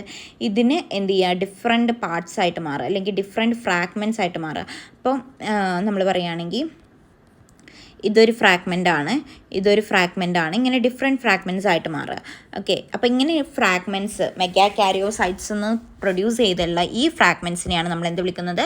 പ്ലേറ്റ്ലെറ്റ് എന്ന് വിളിക്കുന്നത്. Okay, the megakaryocyte, the cell fragments produced from the megakaryocyte is known as the platelet. Okay, അപ്പോൾ അത് നോക്കുക. ഈ പ്ലേറ്റ്ലെറ്റ് എന്ത് ചെയ്യും? കുറച്ച് ഫാക്ടേഴ്സ് പ്രൊഡ്യൂസ് ചെയ്യും, അതായത് കുറച്ച് സംഭവങ്ങൾ പ്രൊഡ്യൂസ് ചെയ്യും, കുറച്ച് സബ്സ്റ്റൻസ് പ്രൊഡ്യൂസ് ചെയ്യും ഈ പ്ലേറ്റ്ലെറ്റ്. ആ സബ്സ്റ്റൻസ് എന്താണ് അതിൻ്റെ ഫങ്ഷൻ എന്നറിയോ? ഇറ്റ് ഇനീഷ്യേറ്റ് ബ്ലഡ് ക്ലോട്ടിങ് തുടങ്ങുന്നത്, അതായത് ബ്ലഡ് ക്ലോട്ടിങ്ങിന് വേണ്ടിയിട്ട് ഹെൽപ്പ് ചെയ്യുന്ന കുറച്ച് ഫാക്ടേഴ്സ്, കുറച്ച് സബ്സ്റ്റൻസസ് പ്രൊഡ്യൂസ് ചെയ്യലാണ് അവരുടെ ഫംഗ്ഷൻ പ്ലേറ്റ്ലെറ്റിൻ്റെ. ഇനി നമ്മുടെ പ്ലേറ്റ്ലെറ്റിൻ്റെ കൗണ്ട് കുറയാണെന്ന് ചോദിച്ചു. ഇപ്പോൾ നമ്മുടെ ഡെങ്കി ഫീവറൊക്കെ വരുന്ന സമയത്ത് നമ്മുടെ പ്ലേറ്റ്ലെറ്റിൻ്റെ കൗണ്ടാണ് കേട്ടോ കുറയുന്നത്. നമുക്ക് പ്ലേറ്റ്ലെറ്റിൻ്റെ കൗണ്ട് നോർമലി എത്രയാണുള്ളത്? 1.5 to 3.5 ലാക്ക് പെർ മില്ലിമീറ്റർ ക്യൂബാണുള്ളത്. അപ്പോൾ നമ്മുടെ പ്ലേറ്റ്ലെറ്റിൻ്റെ കൗണ്ട് കുറയുകയാണെങ്കിൽ അതിന് പറയുന്നത് അതൊരു ഡിസോർഡറാണ്, അതൊരു ക്ലോട്ടിങ് ഡിസോർഡറാണ്. അതായത് നമ്മുടെ ബ്ലഡ് ക്ലോട്ട് ചെയ്യുന്നില്ല എന്നാണ് അതിൻ്റെ അർത്ഥം. ഓക്കെ, ബ്ലഡ് എന്ത് ചെയ്യുന്നില്ല? അപ്പോൾ നമുക്ക് ഒരു മുറിവായി കഴിഞ്ഞ് കഴിഞ്ഞാൽ നമ്മുടെ ബ്ലഡ് അവിടെ ക്ലോട്ട് ചെയ്യണം. ക്ലോട്ട് ആയിട്ടില്ലെങ്കിൽ എന്താ സംഭവിക്കുക? നമ്മൾ ആ ബ്ലഡ് ഇങ്ങനെ പോയിക്കൊണ്ടിരിക്കും അല്ലേ. അപ്പോൾ നമുക്കൊരു മുറിവായി കഴിഞ്ഞാൽ അവിടെ ബ്ലഡ് ക്ലോട്ട് സംഭവിക്കണം അല്ലേ, സ്കമ്മൊക്കെ ഫോം ചെയ്യണം. അപ്പോൾ അത് ഫോം ചെയ്തിട്ടില്ല എങ്കിൽ അവിടെ ബ്ലഡ് ഇങ്ങനെ പുറത്തോട്ട് പോയിക്കൊണ്ടിരിക്കും. അപ്പം നമ്മുടെ പ്ലേറ്റ്ലെറ്റിൻ്റെ കൗണ്ട് കുറഞ്ഞു കഴിഞ്ഞാൽ നമ്മുടെ ബ്ലഡ് ക്ലോട്ട് ചെയ്യാൻ നല്ല പണിയായിരിക്കും. ഓക്കെ, അപ്പോൾ അതൊരു ക്ലോട്ടിങ് ഡിസോർഡറാണ്. അപ്പോൾ നമ്മുടെ ബോഡിയിൽ നിന്ന് എന്ത് ചെയ്യും? എക്സസ് ബ്ലഡ് ലോസ് ഉണ്ടാവും. അപ്പോൾ പ്ലേറ്റ്ലെറ്റ് എന്ന് പറയുന്നത് എന്താണ്? നമ്മുടെ ബോണിൽ കാണപ്പെടുന്ന റെഡ് ബോൺ മാരോയിൽ കാണപ്പെടുന്ന ഒരു ടൈപ്പ് ഓഫ് സെല്ലുണ്ട്, അതാണ് മെഗാ കാരിയോസൈറ്റ്. ഈ മെഗാ കാരിയോസൈറ്റിൻ്റെ ഡിഫറെൻറ്റ് പാർട്സ് ആണ് എന്ത് പ്ലേറ്റ്ലെറ്റ് എന്ന് പറയുന്നത്. ആ സെല്ലിൻ്റെ ഡിവൈഡ് ചെയ്തിട്ട് ഡിഫറെൻറ്റ് പാർട്സ് ഫ്രാഗ്മെൻറ്റ്സ് ആയിട്ട് മാറിയതാണ് പ്ലേറ്റ്ലെറ്റ്. ഇതിൻ്റെ ഫംഗ്ഷൻ എന്താണ്? നമ്മുടെ ബ്ലഡ് കട്ട പിടിക്കുന്നതിന് ഹെൽപ്പ് ചെയ്യാം. ഇപ്പോൾ ഇഫ് നമ്മുടെ പ്ലേറ്റ്ലെറ്റിൻ്റെ കൗണ്ട് കുറവാണ്, normal count 1.5 to 3.5 lakh per millimetre ക്യൂബാണ്. അപ്പോൾ ആ കൗണ്ട് കുറഞ്ഞു കഴിഞ്ഞാൽ കുറച്ച് ക്ലോട്ടിങ് ഡിസോർഡർ ഉണ്ടാവും. അപ്പോൾ നമ്മുടെ എന്ത് ചെയ്യും? മുറിവായിക്കഴിഞ്ഞാലും ബ്ലഡ് ക്ലോട്ട് ചെയ്യാൻ പണിയായിരിക്കും. അപ്പോൾ നമ്മുടെ എന്ത് ചെയ്യും? എക്സസീവ് ബ്ലഡ് ലോസ് ഉണ്ടാവും ഫ്രം ദി ബോഡി. ഓക്കെ, ഇനി നോക്കൂ, ഡിഫറെൻറ്റ് സ്ട്രക്ചേഴ്സാണ് നമ്മുടെ പിക്ചേഴ്സാണ്. ഇത് RBC അല്ലേ, red blood cell, red colour. ഇത് പ്ലേറ്റ്ലെറ്റ്സ്, സെൽ ഫ്രാഗ്മെൻറ്റ്സ്. ഇനി എസിനോഫിൽ നമ്മൾ പറഞ്ഞു ഹെഡ്ഫോൺ ഷേപ്പ് ന്യൂക്ലിയസ് കാണപ്പെടുകയാണെങ്കിൽ, ഇതിൽ നോക്കിക്കഴിഞ്ഞാൽ നമുക്കറിയാം ഹെഡ്ഫോൺ ഷേപ്പ് ന്യൂക്ലിയസ് കാണപ്പെടുകയാണെങ്കിൽ അത് എസിനോഫിലാണ്. ഇനി ബേസോഫിലിൻ്റെ പ്രത്യേകിച്ചിട്ട് അങ്ങനെ കാണാനൊന്നുമില്ല അല്ലേ, ബേസോഫിൽ. ഇനി ഇത് ന്യൂട്രോഫിലിൻ്റെ എങ്ങനെയാണെന്ന് വെച്ച് കഴിഞ്ഞാൽ ഡിഫറെൻറ്റ് ഇതായിട്ട് കാണുക. ഇപ്പോൾ ഞാൻ പറയുകയാണെങ്കിൽ വെച്ച് കാണിച്ചു തരാം. ഡിഫറെൻറ്റ് പാർട്ടായിട്ട് കാണപ്പെടുക. ഇപ്പോൾ ഇത് ഇങ്ങനെ, ഓക്കെ, ഇങ്ങനെ ഡിഫറെൻറ്റ് പാർട്സ് ഇങ്ങനെ കണക്ട് ചെയ്ത പോലെ കാണപ്പെടുന്നതാണ് ഏത്? ന്യൂട്രോഫിലിൻ്റെ. ഓക്കെ, ഇത് പിക്ചറിൽ തന്നെ നമുക്ക് നേരെ നന്നായിട്ട് കാണപ്പെടുകയാണെങ്കിൽ ഇങ്ങനെ. ഇനി മോണോസൈറ്റിൻ്റെ ആണെങ്കിൽ കിഡ്നി ഷേപ്ഡ് അല്ലെങ്കിൽ ഹോഴ്സ് ഷൂ ഷേപ്ഡ് ന്യൂക്ലിയസ്. ഇനി T lymphocyte and B lymphocyte ആണെങ്കിൽ ഓവൽ ഷേപ്പ് ന്യൂക്ലിയസ് പ്രസൻ്റ് ആണെങ്കിൽ. ഓക്കെ, നമ്മൾ നോക്കുകയാണെങ്കിൽ ഇത് ഓവൽ ഷേപ്പ് ന്യൂക്ലിയസ് പ്രസൻ്റ് ആണെങ്കിൽ അതേതാണ്? ലിംഫോസൈറ്റിൻ്റെ ആണ്. അപ്പോൾ RBC പ്ലേറ്റ്ലെറ്റ്, എസിനോഫിലിൻ്റെ ഏതാണ്? Headphone shape. അപ്പോൾ ഹോഴ്സ് ഷൂ ഷേപ്പ് ഏതാണ്? മോണോസൈറ്റിൻ്റെ. ഓവൽ ഷേപ്പ് ഏതാണ്? ലിംഫോസൈറ്റിൻ്റെ. ന്യൂട്രോഫിലിൻ്റെ ആണെങ്കിൽ ഡിഫറെൻറ്റ് ആയിട്ട് ഇങ്ങനെ കാണപ്പെടുന്നത്. ബേസോഫിലിൻ്റെ അങ്ങനെ കാണുന്നില്ല അല്ലേ, നമ്മൾ നോക്കി വെക്കുക ആ പിക്ചർ. ഓക്കെ, ഇനി നെക്സ്റ്റ് ആണ് ബ്ലഡ് ഗ്രൂപ്പിംഗ്. നമുക്കറിയാം different types of blood group ഉണ്ട്, ഓരോരുത്തർക്കും ഓരോ ടൈപ്പ് ഓഫ് ബ്ലഡ് ഗ്രൂപ്പാണ്. അപ്പോൾ എങ്ങനെയാണ് ഈ ബ്ലഡ് ഗ്രൂപ്പിനെ നമ്മൾ അനലൈസ് ചെയ്യുന്നത് എന്നുള്ളത് നമുക്കറിയാം. എങ്ങനെയാണ് different types of blood group വന്നത്? ചിലവരുടെ ബ്ലഡ് ഗ്രൂപ്പ് ഏതാണ്? A പോസിറ്റീവാണ്. ചിലവരുടെ ബ്ലഡ് ഗ്രൂപ്പ് ഏതാണ്? B പോസിറ്റീവാണ്. പിന്നെ നമ്മൾ ബ്ലഡ് കൊടുക്കുന്ന സമയത്താണെങ്കിൽ കൂടി നമ്മൾ പറയും ബ്ലഡ് ഗ്രൂപ്പ് മാച്ച് ആവണം അല്ലേ. ബ്ലഡ് ഗ്രൂപ്പ് മാച്ച് ആയിക്കഴിഞ്ഞാലേ നമുക്ക് എന്ത് ചെയ്യാൻ പറ്റുള്ളൂ? ബ്ലഡ് വേറൊരാൾക്ക് കൊടുക്കാൻ പറ്റുള്ളൂ അല്ലേ. അപ്പോൾ നമ്മളെന്ത് പറയും? ABO blood grouping. അതെന്താണെന്ന് പഠിക്കാം. ഓക്കെ, ഈ ABO ബ്ലഡ് ഗ്രൂപ്പിംഗ് ഉണ്ട്, RH ബ്ലഡ് ഗ്രൂപ്പിംഗ് ഉണ്ട് കേട്ടോ. അപ്പോൾ ഈ ABO ബ്ലഡ് ഗ്രൂപ്പിംഗ് എന്ന് പറയുന്നത് നമ്മുടെ absence or presence of the surface antigen on RBC membrane. അപ്പോൾ നമ്മൾ RBC വരക്കാം നമുക്ക് ഫസ്റ്റ്. ഇതാണ് നമ്മുടെ RBC, round and biconcave in shape. Okay, biconcave നമുക്കിതിൽ വരച്ച് കാണിക്കാൻ പറ്റില്ല. റൗണ്ട് ഷേപ്പിൽ നമ്മളൊരു RBC വരച്ചു. ഓക്കെ, ഈ RBCയുടെ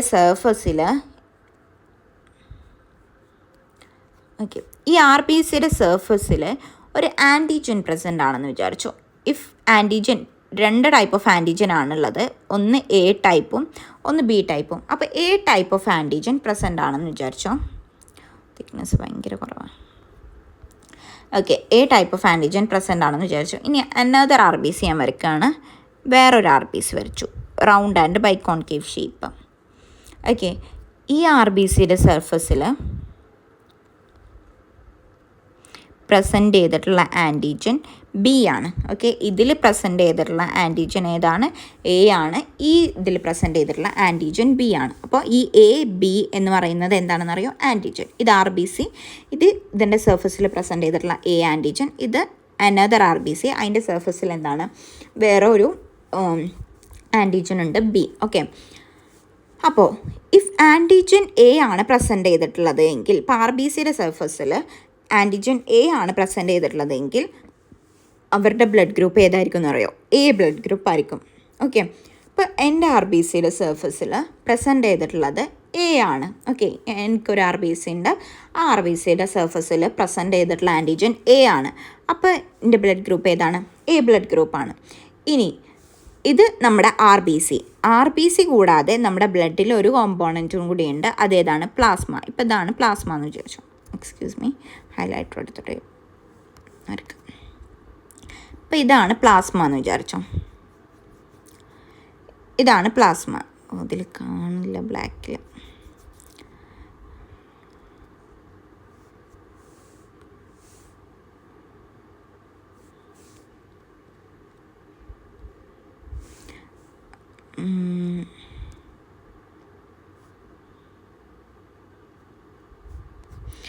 ഇതാണ് പ്ലാസ്മ വിചാരിച്ചു. ഈ ഗ്രീൻ കളേർഡ് ഡോട്ട്സ് ആണ് പ്ലാസ്മ.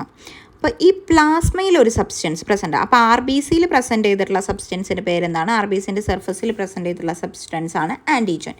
ഇനി ഈ പ്ലാസ്മയിൽ ഒരു സബ്സ്റ്റൻസ് പ്രസൻ്റ് ആണ്. ഈ പ്ലാസ്മയിൽ പ്രസൻറ്റ് ചെയ്തിട്ടുള്ള സബ്സ്റ്റൻസിൻ്റെ പേരാണ് എന്തെന്നറിയോ? ആൻറ്റിബോഡി.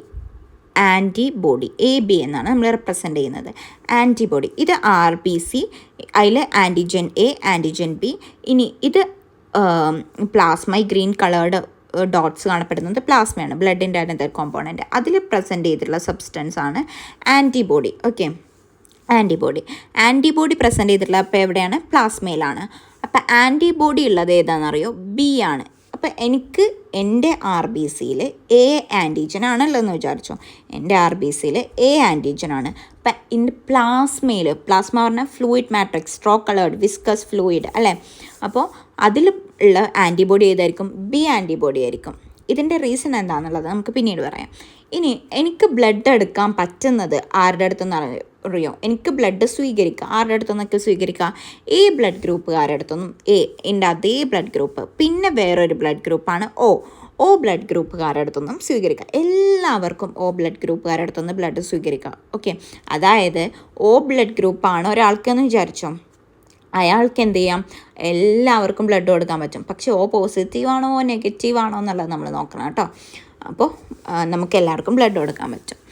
ഇനി അടുത്തത് ബി ബ്ലഡ് ഗ്രൂപ്പ് ആവുക. അപ്പോൾ എങ്ങനെയാണ്? നമ്മുടെ RBCയുടെ സർഫസിൽ പ്രസൻറ്റ് ചെയ്തിട്ടുള്ള ആൻറ്റിജൻ ബി ആണെങ്കിൽ അവർക്കുള്ളത് ഏതായിരിക്കും? ആൻറ്റിജൻ ബി ആണ്. അതായത് ഇതാണ് പ്രസൻറ്റ്, ഇത് RBCയുടെ സർഫസിൽ പ്രസൻറ്റ് ചെയ്തിട്ടുള്ളത് ആൻറ്റിജൻ ബി ആണ്. അപ്പോൾ അവരുടെ ബ്ലഡ് ഗ്രൂപ്പ് ഏതാണ്? ബി. പിന്നെ അവരുടെ ആൻറ്റിബോഡി ഏതാണ് അവർക്ക് ഉണ്ടാവുക? ബി ആണെങ്കിൽ എ ആൻറ്റിബോഡി, എ ആണെങ്കിൽ ബി ആൻറ്റിബോഡി. നോക്കൂ, എ ആൻറ്റിജനാണ് പ്രസൻറ്റ് ചെയ്തിട്ടുള്ളത്, അപ്പോൾ ആൻറ്റിബോഡി ബി ആണ്. ബി ആൻറ്റിജനാണ് പ്രസൻറ്റ് ചെയ്തിട്ടുള്ളത്, അപ്പോൾ ആൻറ്റിബോഡി ഏതാണ്? എ ആണ്. ഓക്കെ, ഇനി എ ബി, അപ്പോൾ ഇവർക്ക് സ്വീകരിക്കാൻ പറ്റുന്നത് ആരുടെ അടുത്തുനിന്നാണ്? ബി ബ്ലഡ് ഗ്രൂപ്പുകാരുടെ അടുത്തുനിന്നും സ്വീകരിക്കാം, O ബ്ലഡ് ഗ്രൂപ്പുകാരുടെ അടുത്തുനിന്നും സ്വീകരിക്കാം. ഇനി എ ബി ആണ് ബ്ലഡ് ഗ്രൂപ്പ്. എ ബി എന്ന് പറഞ്ഞാൽ എന്താണ്? രണ്ട് ആൻറ്റിജനും പ്രസൻ്റ് ആണ്. അതായത് ഇപ്പോൾ ഇതൊരു RBC, ഈ RBCയുടെ സർഫസിൽ എ ആൻറ്റിജനും പ്രസൻ്റ് ആണ്, ബി ആൻറ്റിജനും പ്രസൻ്റ് ആണ്. അപ്പോൾ ഇങ്ങനെയാണ് നമ്മൾ പറയുന്നത് എ ബി ബ്ലഡ് ഗ്രൂപ്പാണ്. ഓക്കെ, എ ആൻറ്റിജനും പ്രസൻ്റ് ആണ്, ബി ആൻറ്റിജനും പ്രസൻ്റ് ആണ്, എ ബി ബ്ലഡ് ഗ്രൂപ്പാണ്. അവർക്ക് അപ്പോൾ ആൻറ്റിബോഡി ഉണ്ടാവുമോ? ഇല്ല, കാരണം എ ആൻറ്റിജനാണ് പ്രസൻറ്റ് ചെയ്തിട്ടുള്ളതെങ്കിൽ ബി ആൻറ്റിബോഡിയാണ് വേണ്ടത്. ബി ആൻറ്റിജനാണ് പ്രസൻറ്റ് ചെയ്തിട്ടുള്ളതെങ്കിൽ എ ആൻറ്റിബോഡിയാണ് വേണ്ടത്. ഇപ്പോൾ എയും ബിയും പ്രസൻ്റ് ആയതുകൊണ്ട് എന്തില്ല? ആൻറ്റിബോഡി തന്നെയല്ല. ഓക്കെ, അപ്പോൾ അവർക്ക് ആരുടെ അടുത്തു നിന്നൊക്കെ സ്വീകരിക്കാൻ പറ്റുമെന്ന് അറിയോ? അവർക്ക് എ ബിന്ന് സ്വീകരിക്കാൻ പറ്റും, എന്ന് സ്വീകരിക്കാൻ പറ്റും, ബിന്ന് സ്വീകരിക്കാൻ പറ്റും, ഓന്ന് സ്വീകരിക്കാൻ പറ്റും. ഓക്കെ, അതിൻ്റെ റീസൺ എന്താണെന്ന് പിന്നീട് പറയാം. അപ്പോൾ എ ബി ബ്ലഡ് ഗ്രൂപ്പുകാരെ നമ്മൾ വിളിക്കുന്ന പേരാണ് യൂണിവേഴ്സൽ റെസിപ്പിയൻ്റ്. ഇവർക്ക് എല്ലാ ബ്ലഡ് ഗ്രൂപ്പ്, ഈ 4 ബ്ലഡ് ഗ്രൂപ്പുകാരുടെ അടുത്തൊന്നും ഇവർക്ക് എന്ത് ചെയ്യാൻ പറ്റും? ബ്ലഡ് സ്വീകരിക്കാൻ പറ്റും. അടുത്തത് വരുന്നതാണ് O blood group. O blood group എന്ന് പറഞ്ഞാൽ എനിക്കൊക്കെ ഓ ബ്ലഡ് ഗ്രൂപ്പാണ്. ഓ ബ്ലഡ് ഗ്രൂപ്പ് എന്ന് പറഞ്ഞാൽ മോസ്റ്റ് ഓഫ് ദ പേഴ്സൺസിന് കാണപ്പെടുന്നത് ഓ ബ്ലഡ് ഗ്രൂപ്പ് ആയിരിക്കും കേട്ടോ. അപ്പോൾ ഈ ഓ ബ്ലഡ് ഗ്രൂപ്പ് എന്താണെന്ന് പറഞ്ഞു കഴിഞ്ഞാൽ അവരുടെ RBCയുടെ സർഫസിൽ അവരുടെ RBCയുടെ സർഫസിൽ എന്തുണ്ടാവില്ല, ആൻറ്റിജൻ ഉണ്ടാവില്ല. അപ്പോൾ എൻ്റെ RBCയുടെ സർഫസിൽ എന്തില്ല, ആൻറ്റിജൻ ഉള്ള ഈ A ആൻറ്റിജനും ഇല്ല, B ആൻറ്റിജനും ഇല്ല. അപ്പോൾ എൻ്റെ RBC it's just looking like ഇങ്ങനെ ഒരു RBC മാത്രമായിരിക്കും. ഈ RBCയിൽ എന്തില്ല, 2 ആൻറ്റിജൻസും പ്രസൻ്റ് അല്ല. അപ്പോൾ ആൻറ്റിജൻ ഒന്നുമില്ലെങ്കിൽ ഓ ബ്ലഡ് ഗ്രൂപ്പാണ്. ഇനി ആൻറ്റിബോഡി പ്ലാസ്മയിൽ രണ്ടും ഇല്ലാത്തതുകൊണ്ട് എന്തുണ്ടാവും, എയും ഉണ്ടാവും ബിയും ഉണ്ടാവും. ബിയും ആൻറ്റിബോഡി പ്ലാസ്മയിലുണ്ടാവും. ഇവർക്ക് ബ്ലഡ് എടുക്കാൻ പറ്റുന്നത് ഓ ബ്ലഡ് ഗ്രൂപ്പുകാരുടെ അടുത്തുനിന്ന് മാത്രമായിരിക്കും. അപ്പോൾ ഇത്രയും കാര്യങ്ങളാണ്. നമുക്കത് ഫുള്ള് റൈസ് ചെയ്യാം.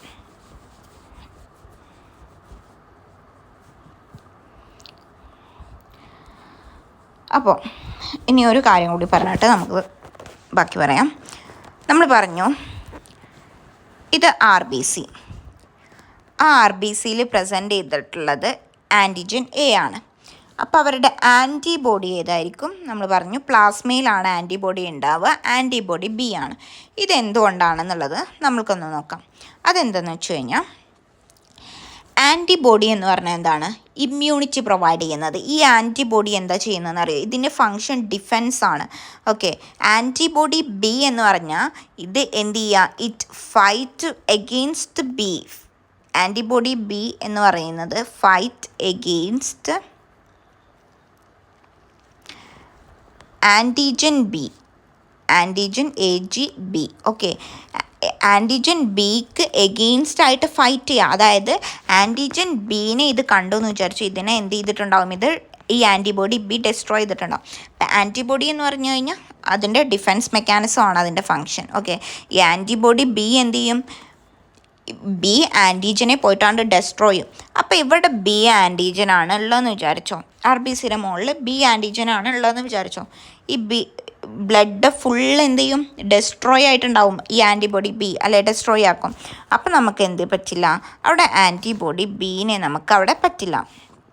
അപ്പോൾ ഈ RBCയുടെ സർഫസിൽ എന്തേ പറ്റുള്ളൂ, ആൻറ്റിജൻ A ഉള്ളൂ പറ്റുക. ഇനി നമുക്ക് ഇഫ് ആൻറ്റിജൻ എയും ഉണ്ട് ബിയും ഉണ്ടെന്ന് വിചാരിച്ചോ. ലൈക്ക് RBCയുടെ സർഫസിൽ ആൻറ്റിജൻ എയും ഉണ്ട് ബിയും ഉണ്ട്. അപ്പോൾ ഇഫ് ഇവിടെ എന്തുണ്ട്, ആൻറ്റിബോഡി B ഉണ്ടെന്ന് വിചാരിച്ചു പ്ലാസ്മയിൽ. അപ്പോൾ എന്ത് ചെയ്യും, ആൻറ്റിജൻ ബീനെ പോയിട്ട് ഇത് ഡെസ്ട്രോയ് ചെയ്യും. ഈ ആൻറ്റിബോഡി B എന്ത് ചെയ്യും, ആൻറ്റിജൻ ബീനെ പോയിട്ട് ഡെസ്ട്രോയ് ചെയ്യും. ഇനി ആൻറ്റിബോഡി A ഉണ്ടെന്ന് വിചാരിച്ചു പ്ലാസ്മയിൽ. ഈ ആൻറ്റിബോഡി A എന്ത് ചെയ്യും, A ആൻറ്റിജനെ പോയിട്ട് ഡെസ്ട്രോയ് ചെയ്യും. അപ്പോൾ എന്ത് പറ്റില്ല, നമ്മുടെ ബ്ലഡ് ഗ്രൂപ്പ് A ആണെങ്കിൽ നമ്മുടെ പ്ലാസ്മയിൽ എന്ത് പറ്റില്ല, ഒരു ആൻറ്റിബോഡിയും ഉണ്ടാവാൻ വേണ്ടിയിട്ട് പറ്റില്ല. നമ്മുടെ ഒരു ആൻറ്റിബോഡി ഉണ്ടാവാൻ പറ്റില്ല. ഇഫ് A ആൻറ്റിബോഡിയാണുള്ളത് എങ്കിൽ അവിടെ എന്ത് സംഭവിക്കും, ആൻറ്റിജൻ Aനെ പോയിട്ട് ഡെസ്ട്രോയ് ചെയ്യും. ഇഫ് B ആൻറ്റിബോഡിയാണുള്ളത് എങ്കിൽ അവിടെ B ആൻറ്റിജനെ പോയിട്ട് ഡെസ്ട്രോയ് ചെയ്യും. അപ്പോൾ എന്ത് ചെയ്യാൻ പറ്റില്ല, ഒരു ആൻറ്റിബോഡി ഉണ്ടാവാൻ വേണ്ടിയിട്ട് പറ്റില്ല. അപ്പോൾ ബ്ലഡ് ഗ്രൂപ്പ് A ആണെങ്കിൽ ആൻറ്റിജൻ ഏതായിരിക്കും, A ആയിരിക്കും. ആൻറ്റിബോഡി ഏതായിരിക്കും, B ആയിരിക്കും. A നിന്നും O നിന്നും മേടിക്കാൻ പറ്റും ബ്ലഡ്. പിന്നെ B ആണെങ്കിൽ B ആൻറ്റിജൻ ആയിരിക്കും ഉണ്ടായിരിക്കുക. ആൻറ്റിബോഡി ഏതായിരിക്കും, A ആയിരിക്കും. Bയും Oയും ആയിരിക്കും എന്നാണ് ബ്ലഡ് മേടിക്കാൻ വേണ്ടിയിട്ട് പറ്റുക. അതായത് ഡോണർ ഗ്രൂപ്പ് Bയും Oയും ആയിരിക്കും. ഇനി അടുത്തത് AB ആണെങ്കിൽ Aയും Bയും ഉണ്ടായിരിക്കും RBCയുടെ സർഫസിൽ. പിന്നെ ആൻറ്റിബോഡി ഏതായിരിക്കും, ഒന്നും ഉണ്ടായിരിക്കില്ല. അപ്പോൾ AB A B O എന്നൊക്കെ മേടിക്കാൻ പറ്റും. അതായത് യൂണിവേഴ്സൽ റെസിപ്പിയൻ്റ് ആണ് AB എന്ന് പറയുന്നത്. ഇനി O ബ്ലഡ് ഗ്രൂപ്പ് ആണെങ്കിൽ ഒന്നും ഉണ്ടായിരിക്കില്ല സർഫസിൽ. RBC സർഫസിൽ ഒരു ആൻറ്റിജനും പ്രസൻ്റ് ആയിരിക്കില്ല. പക്ഷേ ആൻറ്റിബോഡി പ്ലാസ്മയിൽ ആൻറ്റിബോഡി ഏതൊക്കെ ഉണ്ടായിരിക്കും, Aയും Bയും ഉണ്ടായിരിക്കും. പിന്നെ അതിന് ബ്ലഡ് മേടിക്കാൻ പറ്റും O നിന്ന് മാത്രമായിരിക്കും. നെക്സ്റ്റ് ടോപ്പിക്ക് നമുക്ക് പഠിക്കാനുള്ളതാണ് മിസ്മാച്ച് ബ്ലഡ് ട്രാൻസ്ഫ്യൂഷൻ.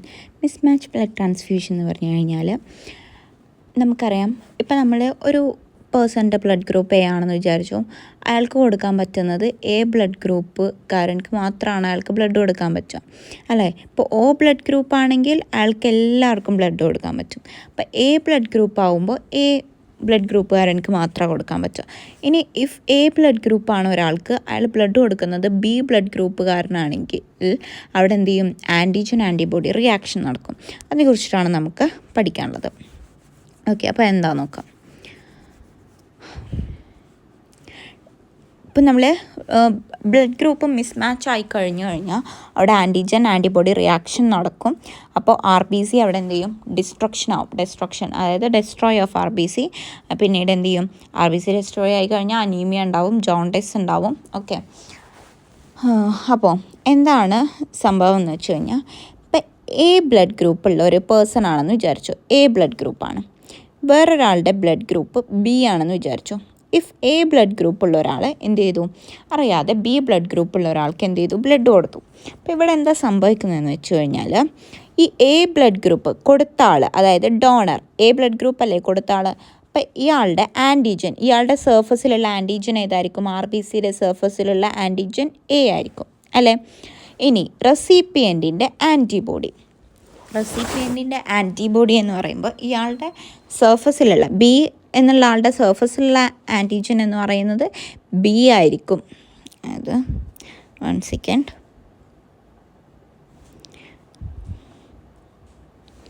അതായത് ബി ബ്ലഡ് ഗ്രൂപ്പുള്ള ഒരാളുടെ സർഫസിലുള്ള ആൻറ്റിജൻ്റെ colour it will be like B അല്ലേ? ബി ആൻറ്റിജൻ ആയിരിക്കും സർഫസിലുണ്ടാവുക. പക്ഷേ അയാളുടെ പ്ലാസ്മയിലുള്ള ആൻറ്റിബോഡി ഏതായിരിക്കും? പ്ലാസ്മയിലുള്ള ആൻറ്റിബോഡി എ ആയിരിക്കും അല്ലേ? അപ്പോൾ ഡോണറിൻ്റെ ആൻറ്റിജനും റെസിപ്പിയൻറ്റിൻ്റെ ആൻറ്റിബോഡിയും തമ്മിൽ റിയാക്ട് ചെയ്യും. ഓക്കെ, അപ്പോൾ ഈ ആൻറ്റിബോഡിയെ എന്ത് ചെയ്യും? ഈ ആൻറ്റിജൻ എനെ എന്ത് ചെയ്യും? ഡെസ്ട്രോയ് ആവും. ഓക്കെ, അതാണ് സംഭവിക്കുക. അപ്പോൾ നമ്മൾ വേറൊരു എക്സാമ്പിൾ പറയുകയാണെങ്കിൽ, ഇഫ് ഒരു പേഴ്സൺ ഉണ്ട്, അയാളുടെ ബ്ലഡ് ഗ്രൂപ്പ് എന്ന് പറയുന്നത് AB ബ്ലഡ് ഗ്രൂപ്പാണ്. ഇനി ഇയാൾ എന്ത് ചെയ്തു? ബ്ലഡ് കൊടുക്കുന്ന ആൾ ഏതാണ്? എ ബ്ലഡ് ഗ്രൂപ്പുകാരനക്ക് ബ്ലഡ് കൊടുത്തു. ഇയാൾ ബ്ലഡ് എ ബ്ലഡ് ഗ്രൂപ്പുകാരനക്ക് കൊടുത്തു. അപ്പോൾ ഇയാളുടെ സർഫസിലുള്ള RBCയുടെ സർഫസിലുള്ള ആൻറ്റിജൻ ഏതൊക്കെയായിരിക്കും? എയും ഉണ്ടായിരിക്കും, ബിയും ഉണ്ടായിരിക്കും അല്ലേ? ആൻറ്റിജൻ എയും ഉണ്ടായിരിക്കും, ബിയും ഉണ്ടായിരിക്കും. ഇയാളുടെ സർഫസിലുള്ള ആൻറ്റിജൻ ഏതായിരിക്കും? സർഫസിലുള്ള ആൻറ്റിജൻ ഇവിടെ മാർക്ക് ചെയ്യാം അല്ലേ? ആൻറ്റിജൻ എ ആയിരിക്കും. കാരണം എ ബ്ലഡ് ഗ്രൂപ്പുകാരൻ്റെ RBCയിൽ സർഫസിലുള്ള ആൻറ്റിജൻ എ ആയിരിക്കും. ഇനി ഇയാളുടെ ആൻറ്റിബോഡി ഏതൊക്കെയായിരിക്കും? അപ്പോൾ ഇയാളുടെ ആൻറ്റിജനാണ് നമ്മൾ കണക്കാക്കേണ്ടത്. ഇയാളുടെ ആൻറ്റിജൻ നമുക്ക് മാർക്ക് വിത്ത് യെല്ലോ, അതായത് ഡോണറിൻ്റെ ആൻറ്റിജൻ ആണ് നമ്മൾ ഓർത്ത് വെക്കേണ്ടത്. ഇനി റെസിപ്പിയൻറ്റിൻ്റെ ആൻറ്റിബോഡി, ഇയാളാണ് റെസിപ്പിയൻ്റ്, അതായത് ബ്ലഡ് മേടിച്ച ആൾ, അതായത് റെസിപ്പിയൻറ്റിൻ്റെ ആൻറ്റിബോഡി ഇയാളുടെ പ്ലാസ്മയിലുള്ളത്, ഇയാളുടെ സർഫസിലുള്ള ആൻറ്റിജൻ എ ആണ്. അപ്പോൾ ഇയാളുടെ പ്ലാസ്മയിലുള്ള ആൻറ്റിബോഡി ഏതായിരിക്കും എന്നറിയോ? Antibody will be B antibody ആയിരിക്കും. ഈ റെസിപ്പിയൻറ്റിൻ്റെ സർഫസിലുള്ള ആൻറ്റിബോഡി, റെസിപ്പിയൻ്റെ പ്ലാസ്മയിലുള്ള ആൻറ്റിബോഡിയും ഡോണറിൻ്റെ സർഫസിലുള്ള ആൻറ്റിജനുമാണ് നമ്മൾ കണക്കാക്കേണ്ടത്. ഈ ആൻറ്റിബോഡി ബി എന്ത് ചെയ്യുമെന്ന് വെച്ച് കഴിഞ്ഞാൽ, അതായത് റെസിപ്പിയൻറ്റിൻ്റെ പ്ലാസ്മയിലുള്ള ആൻറ്റിബോഡി ബി എന്ത് ചെയ്യുന്നു വെച്ചാൽ ഡോണറിൻ്റെ ആൻറ്റിജൻ ബി ആയിട്ട് റിയാക്ട് ചെയ്യും. ഓക്കെ, ഡോണറിൻ്റെ ആൻറ്റിജൻ ബി ആയിട്ട് റിയാക്ട് ചെയ്യും. എന്നിട്ട് എന്ത് ചെയ്യും? ഡെസ്ട്രോയ് ചെയ്യും അതിനെ. അങ്ങനെ എന്ത് സംഭവിക്കും? Destruction of RBC. So anaemia and jaundice will occur. അപ്പോൾ ഇവിടെ നമ്മൾ പറയുകയാണെങ്കിൽ ഡോണറിൻ്റെ എ ആണ് എങ്കിൽ അതിൻ്റെ ആൻറ്റിജൻ ഏതായിരിക്കും? എ ആയിരിക്കും. അപ്പോൾ റെസിപ്പിയൻറ്റിൻ്റെ എ തന്നെയാണ്, റെസിപ്പിയൻ്റ് എ തന്നെയാണ്. അപ്പോൾ ആൻറ്റിബോഡി ബി ആണ്. അപ്പോൾ ആൻറ്റിജനും ആൻറ്റിബോഡിയും തമ്മിൽ റിയാക്ഷൻ നടക്കും? ഇല്ല. എ ആൻറ്റിബോഡി റിയാക്ട് ചെയ്യുന്നത് എ ആൻറ്റിജനോട്ടാണ്, ബി ആൻറ്റിബോഡി റിയാക്ട് ചെയ്യുന്നത് ബി ആൻറ്റിബോഡി ആയിട്ടാണ്. ഇനി ഡോണർ ബി ആണ്, അപ്പോൾ ആൻറ്റിജൻ ബി ആണെന്ന് വിചാരിച്ചോ. പക്ഷെ റെസിപ്പിയൻ്റ് എ ആണ്, റെസിപ്പിയൻ്റ് നോക്കൂ എ ആണ്. അപ്പോൾ എന്ത് ചെയ്യും? ഈ ആൻറ്റിബോഡി ബിയും ആൻറ്റിജൻ ബിയും തമ്മിൽ റിയാക്ട് ചെയ്യും. ഓക്കെ, അപ്പോൾ RBC ഡിസ്ട്രക്ഷൻ നടക്കും. So antigen and antibody reaction ആരുടെയൊക്കെ എന്തൊക്കെയായിട്ടാണ്? ഡോണറിൻ്റെ ആൻറ്റിജനായിട്ടും പിന്നെ റെസിപ്പിയൻറ്റിൻ്റെ ആൻറ്റിബോഡി ആയിട്ടാണ് റിയാക്ഷൻ നടക്കുന്നത്. ഓക്കെ, ഇനി പിന്നീട് destruction of RBC, anaemia and jaundice will occur. പിന്നെ വരുന്നതാണ് RH ബ്ലഡ് ഗ്രൂപ്പ്. അപ്പോൾ ABO ബ്ലഡ് ഗ്രൂപ്പിംഗ് കഴിഞ്ഞു. പിന്നെ നമുക്ക് പഠിക്കാനുള്ളതാണ് RH blood grouping. RH blood grouping എന്ന് പറഞ്ഞു കഴിഞ്ഞാൽ ഇപ്പോൾ നമ്മുടെ ശരീരത്തിൽ തന്നെ പോസിറ്റീവ് ബ്ലഡ് ഗ്രൂപ്പും ഉണ്ട്. നമ്മുടെ ശരീരത്തിലല്ല, ഓരോരുത്തരും ഡിഫറെൻറ്റ്. O പോസിറ്റീവ് ഉണ്ട്, O നെഗറ്റീവ് ഉണ്ട്, A പോസിറ്റീവ് ഉണ്ട്, A നെഗറ്റീവ് ഉണ്ട്, B പോസിറ്റീവ്, B നെഗറ്റീവ് എന്നൊക്കെ പറഞ്ഞിട്ട് different types of blood group. അപ്പോൾ ഈ പോസിറ്റീവ് ആൻഡ് നെഗറ്റീവിനെ ഇൻഡിക്കേറ്റ് ചെയ്യുന്നതാണ് RH ബ്ലഡ് ഗ്രൂപ്പിംഗ്. ഈ RH ബ്ലഡ് ഗ്രൂപ്പിംഗ് എന്ന് പറഞ്ഞു കഴിഞ്ഞാൽ RH antigen on RBC surface. ഇതും നമ്മൾ RBCയുടെ സർഫസിലാണ് പറയുന്നത്. ആൻറ്റിജനും നമ്മൾ RBCയുടെ സർഫസിലാണ് പറയുന്നത്. ഇതും RBCയുടെ സർഫസ്. ഇതാണ് ഒരു RBC എന്ന് വിചാരിക്കുക. ഇതിൻ്റെ സർഫസിൽ RH ആൻറ്റിജൻ പ്രസൻ്റ് ആണെന്ന് വിചാരിച്ചോ.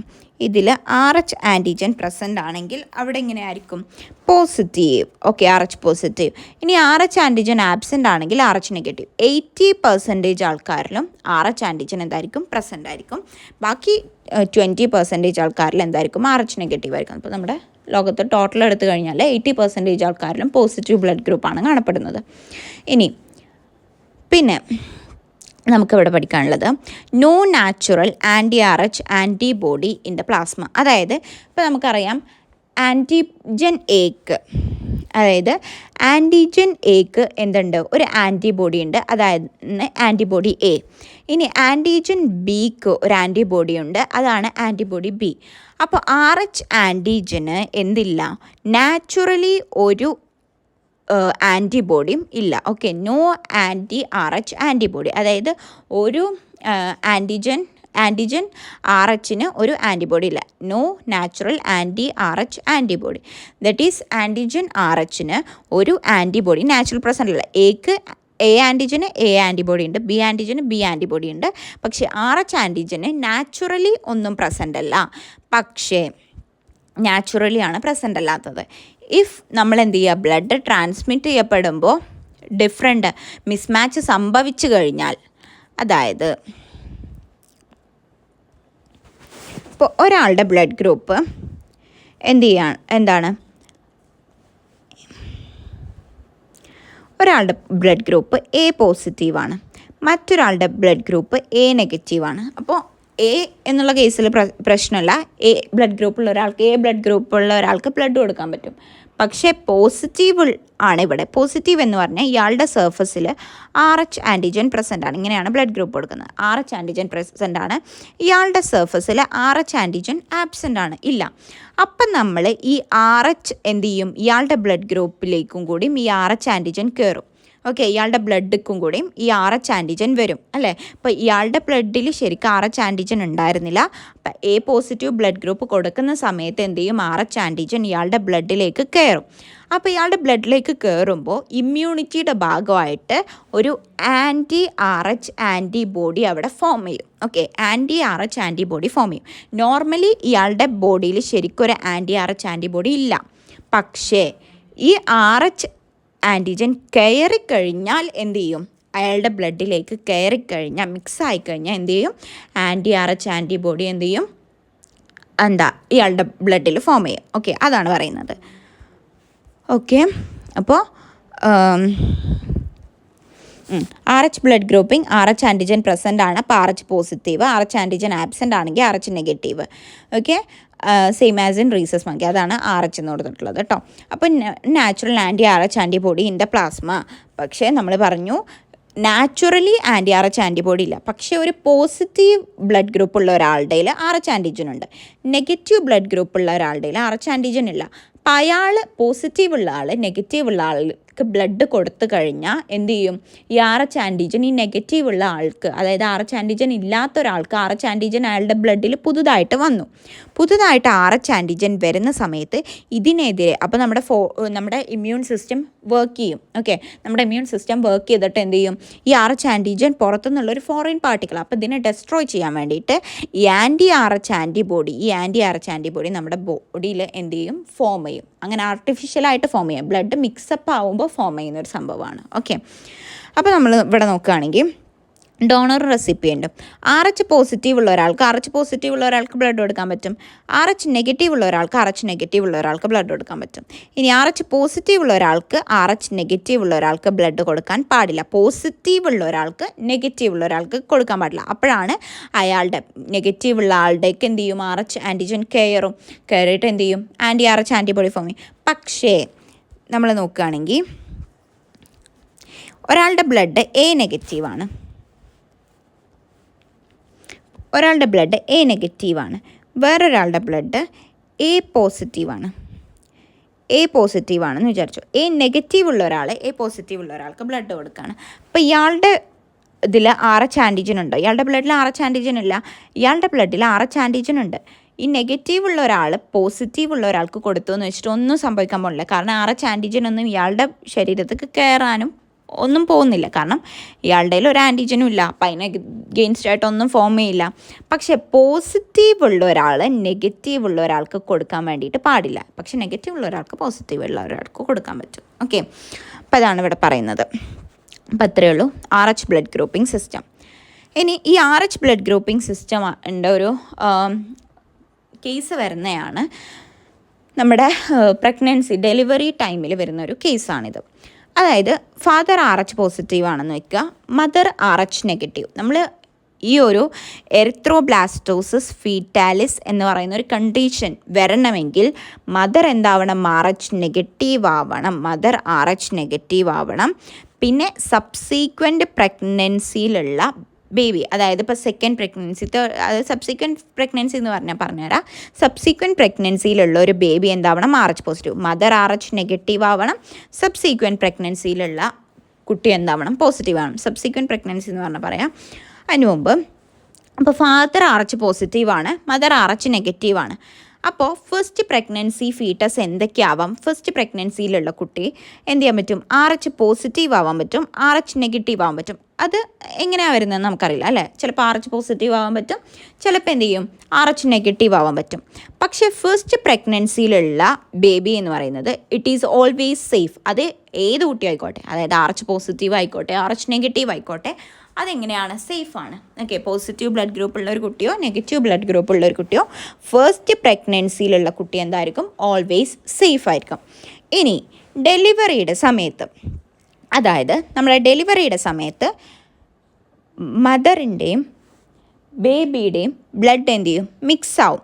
അതിപ്പോൾ ഫസ്റ്റ് പ്രഗ്നൻസി കഴിഞ്ഞിട്ട് നമ്മുടെ എന്ത് ചെയ്യാണ്, ഡെലിവറി സംഭവിക്കുകയാണ്. അപ്പോൾ ആ ഡെലിവറിയുടെ ടൈമിൽ എന്ത് ചെയ്യുമെന്നറിയോ, നമ്മളിപ്പോൾ നമ്മുടെ അംബിലിക്കൽ കോഡൊക്കെ കട്ട് ചെയ്യുന്ന സമയത്ത്, അതായത് പുക്കൾ കൊടിയൊക്കെ കട്ട് ചെയ്യുന്ന സമയത്ത് എന്ത് ചെയ്യും, ഈ ബ്ലഡ് മിക്സപ്പ് ആവാൻ സാധ്യതയുണ്ട്. അപ്പോൾ കുട്ടിയുടെയും അമ്മയുടെയും ബ്ലഡ് എന്ത് ചെയ്യും, മിക്സ് ആവാൻ വേണ്ടിയിട്ട് സാധ്യതയുണ്ട്. അപ്പോൾ ഫസ്റ്റ് പ്രഗ്നൻസിയുടെ കുട്ടിയുടെ ഡെലിവറിയുടെ ടൈമിൽ ബ്ലഡ് മിക്സ് ആവും മദറിൻ്റെയും കുട്ടിയുടെയും. ആ ടൈമിൽ നമ്മൾ നോക്കേണ്ട ഒരു കാര്യം എന്താണെന്ന് വെച്ചാൽ, കുട്ടി അഥവാ RH പോസിറ്റീവ് ആണെന്ന് വെച്ചോ, ഈ കുട്ടി എന്താണ്, RH പോസിറ്റീവ് ഉള്ള കുട്ടിയാണ്. അപ്പോൾ നമുക്കറിയാം മദർ ഏതാണ്, RH നെഗറ്റീവ് ആണ്, കുട്ടി ഏതാണ്, RH പോസിറ്റീവ് ആണ്. അപ്പോൾ ബ്ലഡ് മിക്സ് ആയി കഴിഞ്ഞു എന്ന് പറഞ്ഞാൽ ഈ ബേബിയുടെ ബ്ലഡിൽ നിന്നും എന്ത് ചെയ്തു, മദറിൻ്റെ ബ്ലഡിലേക്ക്, ബേബിയുടെ ബ്ലഡിൽ നിന്നും മദറിൻ്റെ ബ്ലഡിലേക്ക് എന്ത് ചെയ്തു, ബ്ലഡ് RH ആൻറ്റിജൻ എൻ്റർ ചെയ്തു. അതായത് RH പോസിറ്റീവാണ് ബേബി, RH നെഗറ്റീവാണ് മദർ. അപ്പോൾ ഈ RH ആൻറ്റിജൻ ബേബിയിൽ നിന്നും കുട്ടിയിൽ നിന്നും മദറിലേക്ക് എൻ്റർ ചെയ്തു. ഓക്കെ, ഇതാണ് സംഭവിച്ചത്. ഓക്കെ, അപ്പം നമ്മൾ ഓൾറെഡി പഠിച്ചു കഴിഞ്ഞു, നാച്ചുറലായിട്ട് ഈ RH ആൻറ്റിബോഡി നമ്മുടെ ശരീരത്തിലില്ല. പക്ഷേ അഥവാ ഈ RH ആൻറ്റിജൻ എൻ്റർ ചെയ്ത് കഴിഞ്ഞാൽ, ഈ RH ആൻറ്റിജൻ മദറിലേക്ക് എൻ്റർ ചെയ്ത് കഴിഞ്ഞാൽ ഓട്ടോമാറ്റിക്കായിട്ട് എന്ത് ചെയ്യും, ശരീരത്തിൽ ഒരു RH ആൻറ്റിബോഡി ഫോം ചെയ്യും. ഓക്കെ, അത് ആർട്ടിഫിഷ്യലായിട്ട് ഫോം ചെയ്യാണ്. അതായത് നമ്മുടെ ഇമ്മ്യൂൺ സിസ്റ്റം അതിന് എഗെയിൻസ്റ്റായിട്ട് ഈ RH ആൻറ്റിജൻ നമ്മുടെ ബോഡിയിലേക്ക് വന്നു, അപ്പോൾ ഇതിനെതിരെ പൊരുതണം എന്ന് പറഞ്ഞിട്ട് എന്ത് ചെയ്യാണ്, ആൻറ്റിബോഡി എഗെയിൻസ്റ്റ് ദിസ് പ്രൊഡ്യൂസ് ചെയ്യുകയാണ് ചെയ്യുന്നത്. ഓക്കെ, ഈ RHനെ പൊരുതാൻ വേണ്ടിയിട്ടുള്ള ആൻറ്റിബോഡീസ് എന്ത് ചെയ്യാണ് ചെയ്യുന്നത്, പ്രൊഡ്യൂസ് ചെയ്യുകയാണ് ചെയ്യുന്നത്. ഓക്കെ, അപ്പോൾ ഇത്രയും കാര്യങ്ങൾ മനസ്സിലാക്കുക. ഫസ്റ്റ് എന്താണ് നമ്മൾ പറഞ്ഞത്, മദർ എന്താണ്, RH നെഗറ്റീവാണ്, ഓക്കെ, ഫാദർ RH പോസിറ്റീവ് ആണ്. അപ്പോൾ ഈ കുട്ടി എന്താവാൻ സാധ്യതയുണ്ട്? ചിലപ്പോൾ എന്ത് ചെയ്യാം, RH പോസിറ്റീവ് ആവാം, ചിലപ്പോൾ RH നെഗറ്റീവ് ആവാം. പക്ഷേ ഫസ്റ്റ് പ്രഗ്നൻസിയിലുള്ള ഏത് കുട്ടി ആയിക്കോട്ടെ, RH പോസിറ്റീവ് ആയിക്കോട്ടെ, RH നെഗറ്റീവ് ആയിക്കോട്ടെ, ആ കുട്ടി എന്താണ്? സേഫാണ്. ഓക്കെ, ആ കുട്ടി എന്താണ്? സേഫാണ്. പക്ഷേ എന്തു ചെയ്യും, ഈ കുട്ടി RH പോസിറ്റീവ് ആവുന്ന കേസിൽ, RH പോസിറ്റീവ് ആണെങ്കിൽ നമ്മളറിയാം അംബ്ലിക്കൽ കോഡൊക്കെ കട്ട് ചെയ്യുന്ന സമയത്ത് മദറിൻ്റെയും കുട്ടിയുടെയും ബ്ലഡ് മിക്സ് ആവാൻ വേണ്ടിയിട്ട് സാധ്യതയുണ്ട്. അപ്പോൾ ഈ കുട്ടി RH പോസിറ്റീവ് ആണെങ്കിൽ ഈ കുട്ടിയുടെയും അമ്മയുടെയും ബ്ലഡ് എന്ത് ചെയ്യും? മിക്സ് ആവും. അപ്പോൾ ഈ കുട്ടിയുടെ ബ്ലഡിൽ നിന്ന് RH ആൻറ്റിജൻ അമ്മയുടെ ബ്ലഡിലേക്ക് കയറും. അപ്പോൾ എന്ത് സംഭവിക്കും? ആൻറ്റിബോഡി ഫോം ചെയ്യും. അപ്പോൾ മദറിൻ്റെ ശരീരത്തിലേക്ക് RH ആൻറ്റിജൻ കയറി കഴിഞ്ഞാൽ എന്ത് ചെയ്യും? ആൻറ്റിബോഡീസ് ഫോം ചെയ്യും. ഈ ആൻറ്റിബോഡീസ് ഫോം ചെയ്ത എന്താണ് കാര്യം നമ്മൾ പറഞ്ഞിട്ടുണ്ട്. ഈ first foetus was RH positive, then RH antibody formed inside the മദറിൻ്റെ ശരീരത്തിൽ ഫോം ചെയ്തിട്ടുണ്ടാവുമല്ലോ. അപ്പോൾ ഈ മദറിൻ്റെ ശരീരത്തിൽ എന്ത് ചെയ്തിട്ടുണ്ടാവും? ഈ RH ആൻറ്റിബോഡി ഫോം ചെയ്തിട്ട് ഈ RH നശിപ്പിച്ചിട്ടും ഉണ്ടാവും അല്ലേ. പക്ഷേ ഇനി എന്താ പ്രശ്നം എന്ന് വെച്ചാൽ അടുത്ത പ്രഗ്നൻസി, ഇപ്പോൾ ഫസ്റ്റ് പ്രഗ്നൻസിയിൽ കുട്ടി RH നെഗറ്റീവ് ആണെന്ന് വിചാരിച്ചോ, ഒരു കുഴപ്പമില്ല. പക്ഷേ ഫസ്റ്റ് പ്രഗ്നൻസി ഇനി അടുത്ത പ്രഗ്നൻസി വന്നു. അടുത്ത പ്രഗ്നൻസിയിൽ കുട്ടി എന്താണ്? സെക്കൻഡ് പ്രഗ്നൻസിയിൽ RH പോസിറ്റീവാണ്. ഈ പ്രശ്നവും വരും. ഓക്കെ, ബ്ലഡ് മിക്സ് ആയിക്കഴിഞ്ഞാൽ മദർ RH നെഗറ്റീവ് ആവണം, അതാണ് കണ്ടീഷൻ. മദർ RH നെഗറ്റീവ് ആവണം. ഇനി അടുത്ത തേർഡ് പ്രഗ്നൻസിയിലെ കുട്ടി എന്താണ്? RH പോസിറ്റീവാണ്. അപ്പോൾ ഫസ്റ്റ് പ്രഗ്നൻസിയിലെ കുട്ടി RH നെഗറ്റീവാണ്. ഫസ്റ്റ് പ്രഗ്നൻസിയിൽ ഏത് കുട്ടിയായാലും ഒരു കുഴപ്പമില്ല. സെക്കൻഡ് പ്രഗ്നൻസിയിൽ RH പോസിറ്റീവാണ്, വലിയ കുഴപ്പമൊന്നുമില്ല. കാരണം RH ആൻറ്റിജൻ ഒന്നും മദറിലേക്ക് കയറില്ല. കാരണം എന്താണ്? ഫസ്റ്റ് പ്രഗ്നൻസിയിൽ RH നെഗറ്റീവാണ്. അപ്പോൾ RH ആൻറ്റിജൻ മദറിലേക്ക് കയറുമോ? ഇല്ല. അതായത്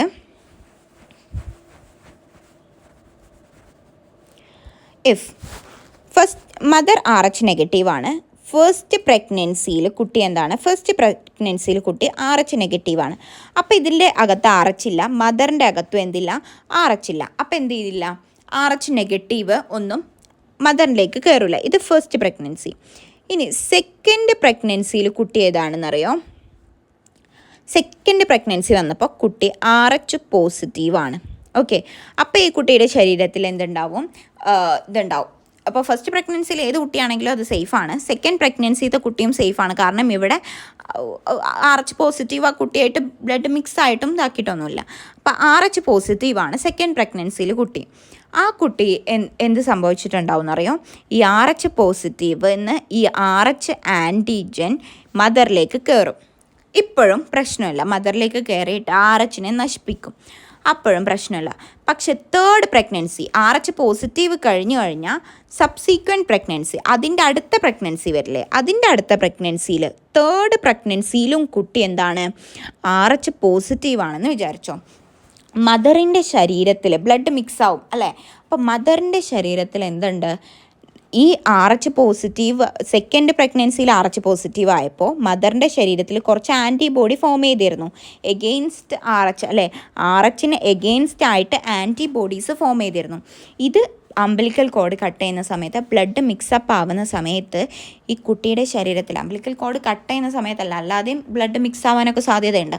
അപ്പോൾ ബ്ലഡ് മിക്സ് ആവുന്ന സമയത്ത് ഈ കുട്ടിയുടെ ശരീരത്തിലേക്ക് എന്ത് ചെയ്യുമെന്നറിയോ? ഈ ബ്ലഡ് കയറും. അതായത് ഈ ബ്ലഡ് കയറുന്ന സമയത്ത് ഈ മദറിൻ്റെ ശരീരത്തിൽ എന്തുണ്ട്? RH ആൻറ്റിബോഡി ഉണ്ട്. അപ്പോൾ ഈ മദറിൻ്റെ ശരീരത്തിൽ നിന്ന് ഈ RH പോസിറ്റീവുള്ള കുട്ടിയുടെ ശരീരത്തിലേക്ക് ആൻറ്റിബോഡി കയറിക്കഴിഞ്ഞാൽ ആ കുട്ടിയുടെ ശരീരത്തിലുള്ള RH നശിപ്പിക്കും. അങ്ങനെ അനീമിയ, ജോണ്ടിസ് ഒക്കെ വരും. അപ്പോൾ ആ കുട്ടിയുടെ ഒരു കണ്ടീഷനെയാണ് നമ്മൾ വിളിക്കുന്നത് foetal RBC get damage, foetal anaemia and jaundice, erythroblastosis foetalis എന്നുള്ള കണ്ടീഷൻ. ഇനി ഇത് നമ്മൾ ഓർത്ത് വെക്കണം. എപ്പോഴാണ്? ഫസ്റ്റ് പ്രഗ്നൻസിയിലെ കുട്ടി എപ്പോഴും സേഫാണ്. ഓക്കെ, പിന്നെ ഈ കണ്ടീഷൻ ഉണ്ടാവുന്നത് എപ്പോഴാണെന്നറിയോ? ഈ കണ്ടീഷൻ ഈ എറിത്രോബ്ലാസ്റ്റോസിസ് ഫീറ്റാലിസ് എന്ന് പറയുന്ന കണ്ടീഷൻ വരണമെങ്കിൽ മദർ എന്താവണം? RH നെഗറ്റീവ് ആവണം. ഇനി സബ്സീക്വൻറ്റ് പ്രഗ്നൻസിയിലുള്ള ഫീറ്റസ്, അതായത് ഇപ്പോൾ ഫസ്റ്റ് കുട്ടി തന്നെ RH പോസിറ്റീവാണെന്ന് വിചാരിച്ചോ. ഫസ്റ്റ് ഫീറ്റസ് തന്നെ RH പോസിറ്റീവാണെന്ന് വിചാരിച്ചോ. സെക്കൻഡ് ഫീറ്റസും എന്താവണം?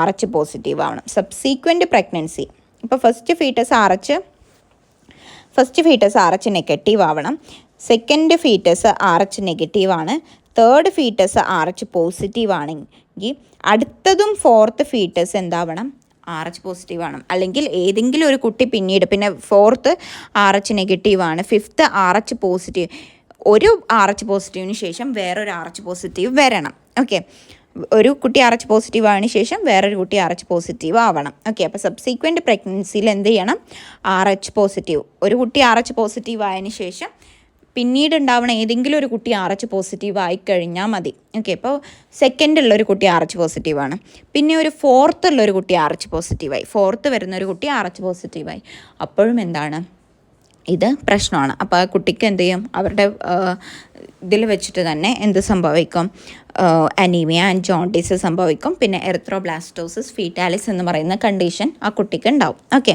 അപ്പോൾ ഇത് ഒന്നുകൂടി എക്സ്പ്ലെയിൻ ചെയ്യാം, അപ്പോൾ ശ്രദ്ധിച്ച് വെക്കാം.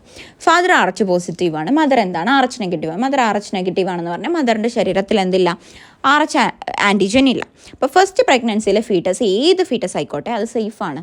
ഓക്കെ, RH പോസിറ്റീവ് ആയിക്കോട്ടെ RH നെഗറ്റീവ് ആയിക്കോട്ടെ. ഇഫ് ഫസ്റ്റ് പ്രഗ്നൻസിയിലെ കുട്ടിക്ക് RH പോസിറ്റീവാണ് ബ്ലഡ് ഉള്ളത്, ഇപ്പോൾ A പോസിറ്റീവ് ആണെന്ന് വിചാരിച്ചോ, A പോസിറ്റീവ് ബ്ലഡ് എന്ത് ചെയ്യും, മദറിൻ്റെ ബ്ലഡുമായിട്ട് മിക്സപ്പ് ആവും എന്ന് വിചാരിച്ചോ. അപ്പോൾ എന്ത് ചെയ്യുമെന്നറിയോ, ഈ RH ആൻറ്റിജൻ മദറിലേക്ക് കയറും. മദറിലേക്ക് കയറിക്കഴിഞ്ഞാൽ മദറിൽ നോ നാച്ചുറൽ RH ആൻറ്റിബോഡി, പക്ഷേ ബ്ലഡ് കയറിക്കഴിഞ്ഞാൽ നമ്മൾ പറഞ്ഞു ആൻറ്റിബോഡീസ് അവിടെ ക്രിയേറ്റ് ആയിക്കൊണ്ടിരിക്കും. ആൻറ്റിബോഡീസ് മദറിൻ്റെ ശരീരത്തിൽ ക്രിയേറ്റ് ആകും, കാരണം WBC ഒക്കെ വന്നിട്ട് പറയും ഫോറിൻ പാർട്ടിക്കിൾ കയറിയിട്ടുണ്ട് ബോഡിയിലേക്ക്, സോ ആൻറ്റിബോഡി ക്രിയേറ്റ് ആക്കണം എന്ന് പറഞ്ഞിട്ട് ആൻറ്റിബോഡീസ് ക്രിയേറ്റ് ആയിക്കൊണ്ടിരിക്കും. ഓക്കെ, അങ്ങനെ ആൻറ്റിബോഡി ക്രിയേറ്റ് ആയിട്ട് അവിടെ വെച്ചിട്ടുണ്ടാകും. സെക്കൻഡ് പ്രഗ്നൻസി വന്നു എന്ന് വിചാരിച്ചു, സെക്കൻഡ് പ്രഗ്നൻസിയിൽ RH നെഗറ്റീവാണ്, ഒന്നും സംഭവിക്കാനില്ല, കാരണം സെക്കൻഡ് പ്രഗ്നൻസിയിൽ RH നെഗറ്റീവ് കുട്ടിയാണെന്ന് വിചാരിച്ചോ. RH നെഗറ്റീവ് കുട്ടി ആയിക്കഴിഞ്ഞ് കഴിഞ്ഞാൽ നമുക്കറിയാം ഈ ബ്ലഡ് അമ്മയുടെയും കുട്ടിയുടെയും മിക്സ് ആവുന്നുണ്ട്. അപ്പോൾ ഈ മിക്സ് ആവുന്ന സമയത്ത് RH ആൻറ്റിബോഡി ഈ RH നെഗറ്റീവ് A നെഗറ്റീവ് കുട്ടിയാണ് സെക്കൻഡിലെന്ന് വിചാരിച്ചോ. അപ്പോൾ ഈ സെക്കൻഡിലെ A നെഗറ്റീവ് കുട്ടിയിലേക്ക് RH ആൻറ്റിബോഡി കയറിയെന്ന് വിചാരിച്ചിട്ട് ഒന്നും സംഭവിക്കാനില്ല. കാരണം എന്താണെന്ന് വെച്ചാൽ RH ആൻറ്റിബോഡി കയറിക്കഴിഞ്ഞാലും അവിടെ RH ഒന്നുമില്ല, RH ആൻറ്റിജൻ ഇല്ല നശിപ്പിക്കാൻ വേണ്ടിയിട്ട്. പക്ഷെ തേർഡ് പ്രഗ്നൻസി വന്നു എന്ന് വിചാരിച്ചോ, തേർഡ് പ്രഗ്നൻസിയിൽ കുട്ടി എന്താണ്, RH പോസിറ്റീവ് കുട്ടിയാണ്. ഓക്കെ, തേർഡ് പ്രഗ്നൻസിയിൽ RH പോസിറ്റീവ് കുട്ടിയാണ്. അപ്പോൾ എന്ത് സംഭവിച്ചു, ബ്ലഡ് മദറിൻ്റെയും കുട്ടിയുടെയും മിക്സപ്പ് ആവും. മിക്സപ്പ് ആയി കഴിഞ്ഞാൽ ഈ മദറിൻ്റെ ബ്ലഡിൽ ഓൾറെഡി ഫസ്റ്റ് ഫോം ചെയ്തിട്ടുള്ളൊരു ആൻറ്റിബോഡി ഉണ്ട് എഗെയിൻസ്റ്റ് RH അല്ലേ, അത് ഈ കുട്ടിയുടെ ശരീരത്തിലേക്ക് കയറും. എന്നിട്ട് ആ കുട്ടിയുടെ ശരീരത്തിൽ പോസിറ്റീവ് ബ്ലഡ് ഗ്രൂപ്പ് ആയതുകൊണ്ട് തന്നെ RH ആൻറ്റിജൻ ഉണ്ട്. ആ ആൻറ്റിബോഡി അതിനെ എന്ത് ചെയ്യും, നശിപ്പിക്കും. അങ്ങനെ അനീമിയ RBC ഡെസ്ട്രോയ് ആവും, അനീമിയ ആൻഡ് ജോണ്ടിസ് വരും. ആ ഒരു കണ്ടീഷനെയാണ് എറിത്രോബ്ലാസ്റ്റോസിസ് ഫീറ്റാലിസ് എന്ന് പറയുന്നത്.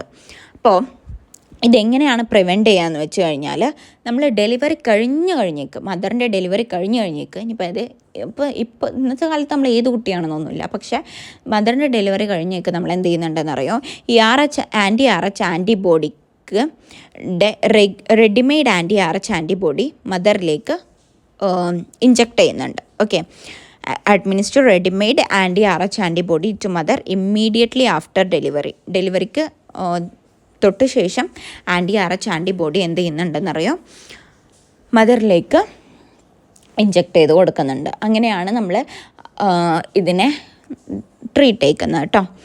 ഇനി ഫസ്റ്റ് പ്രഗ്നൻസി ഫീറ്റസ് എന്ന് പറയുന്നത് എപ്പോഴും സേഫാണ്. പിന്നെ എല്ലാ RH നെഗറ്റീവ് ഫീറ്റസ് ആയിക്കോട്ടെ, ഇപ്പോൾ ഫസ്റ്റത്തെ സെക്കൻഡത്തെ ഫസ്റ്റ് പ്രഗ്നൻസിയിൽ ഏത് ഫീറ്റസ് ആയിക്കോട്ടെ, RH നെഗറ്റീവ് ആയിക്കോട്ടെ RH പോസിറ്റീവ് ആയിക്കോട്ടെ, ആ കുട്ടി സേഫാണ് ഫസ്റ്റ് പ്രഗ്നൻസിയിൽ. ഓക്കെ, ഫസ്റ്റ് പ്രഗ്നൻസിയിൽ RH നെഗറ്റീവ് ആയിക്കോട്ടെ RH പോസിറ്റീവ് ആയിക്കോട്ടെ, ആ ഫീറ്റസ് സേഫാണ്, കുട്ടി സേഫാണ്.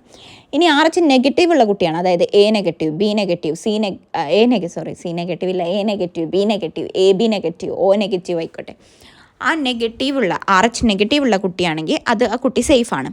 ഇനി ഫസ്റ്റ് RH പോസിറ്റീവ് ഫീറ്റസ് സേഫാണ്, അതായത് ഫസ്റ്റ് പ്രഗ്നൻസിയിൽ ഏത് ഫീറ്റസ് ആയിക്കോട്ടെ അത് സേഫാണ്. അപ്പോൾ RH പോസിറ്റീവ് ആയാലും അത് സേഫാണ്.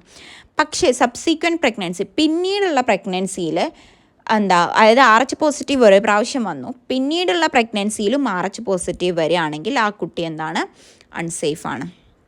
ഓക്കെ, അതാണ് എറിത്രോബ്ലാസ്റ്റോസിസ് ഫീറ്റാലിസ്.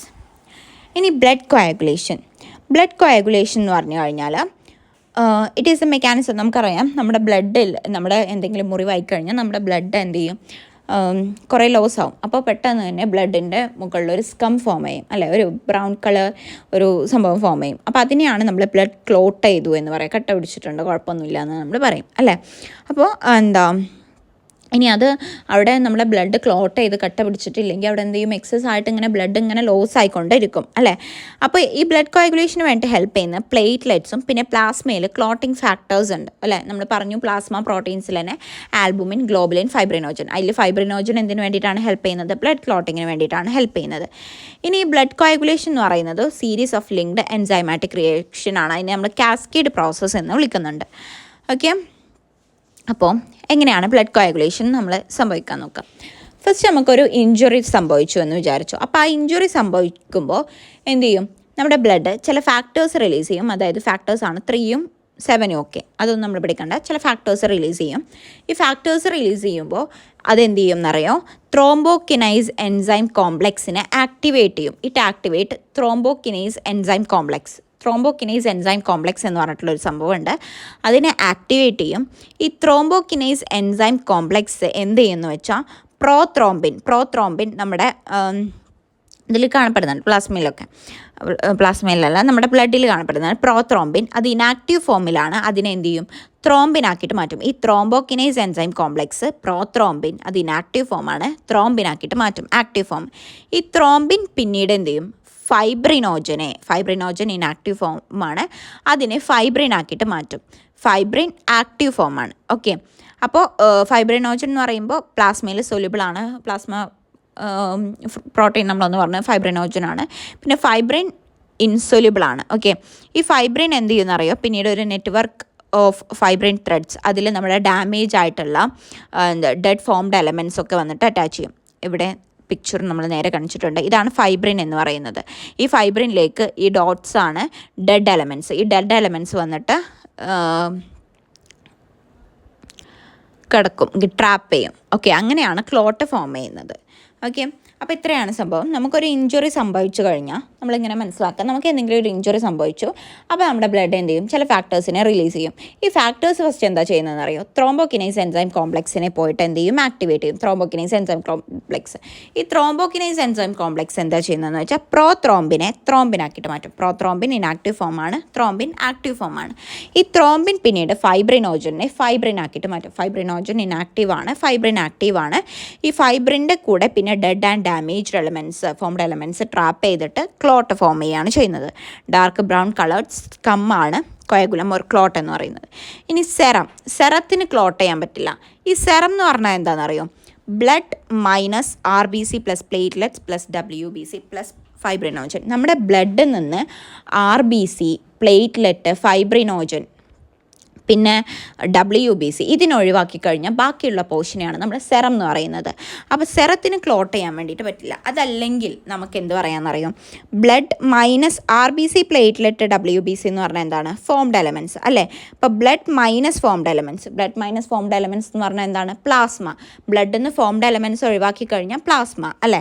ഫോംഡ് എലമെൻറ്റ്സ്, ബ്ലഡിൽ നിന്ന് formed elements RBC, platelet, WBC പറഞ്ഞാൽ formed elements. Blood minus formed elements എന്ന് പറഞ്ഞാൽ അതായത് പ്ലാസ്മയിൽ നിന്ന് ഫൈബ്രിനോജൻ എന്ന് പറഞ്ഞാൽ ക്ലോട്ടിംഗ് ഫാക്ടർ. പ്ലാസ്മയിൽ നിന്ന് ക്ലോട്ടിംഗ് ഫാക്ടർ ഒഴിവാക്കി കഴിഞ്ഞാൽ, അതായത് പ്ലാസ്മ പ്രോട്ടീൻസ് ഒക്കെ ഉണ്ട്, ഈ പ്ലാസ്മയിൽ നിന്ന് നമ്മൾ ഫൈബ്രിനോജൻ ഒഴിവാക്കി കഴിഞ്ഞാൽ, അതായത് ക്ലോട്ടിംഗ് ഫാക്ടർ, ഫൈബ്രിനോജൻ എടുത്ത് പറയണ്ട, നമ്മൾ പ്ലാസ്മയിൽ നിന്ന് ക്ലോട്ടിംഗ് ഫാക്ടർ ഒഴിവാക്കി കഴിഞ്ഞാൽ അതിനെയാണ് സെറം എന്ന് പറയുന്നത്. ഈ സെറത്തിന് എന്ത് ചെയ്യാൻ പറ്റില്ല, ക്ലോട്ട് ചെയ്യാൻ പറ്റില്ല. ഇനി ഇന്നത്തെ പാർട്ടിൽ നമ്മൾ ഇത്ര ടോപ്പിക്കാണ് കവർ ചെയ്യുന്നത്.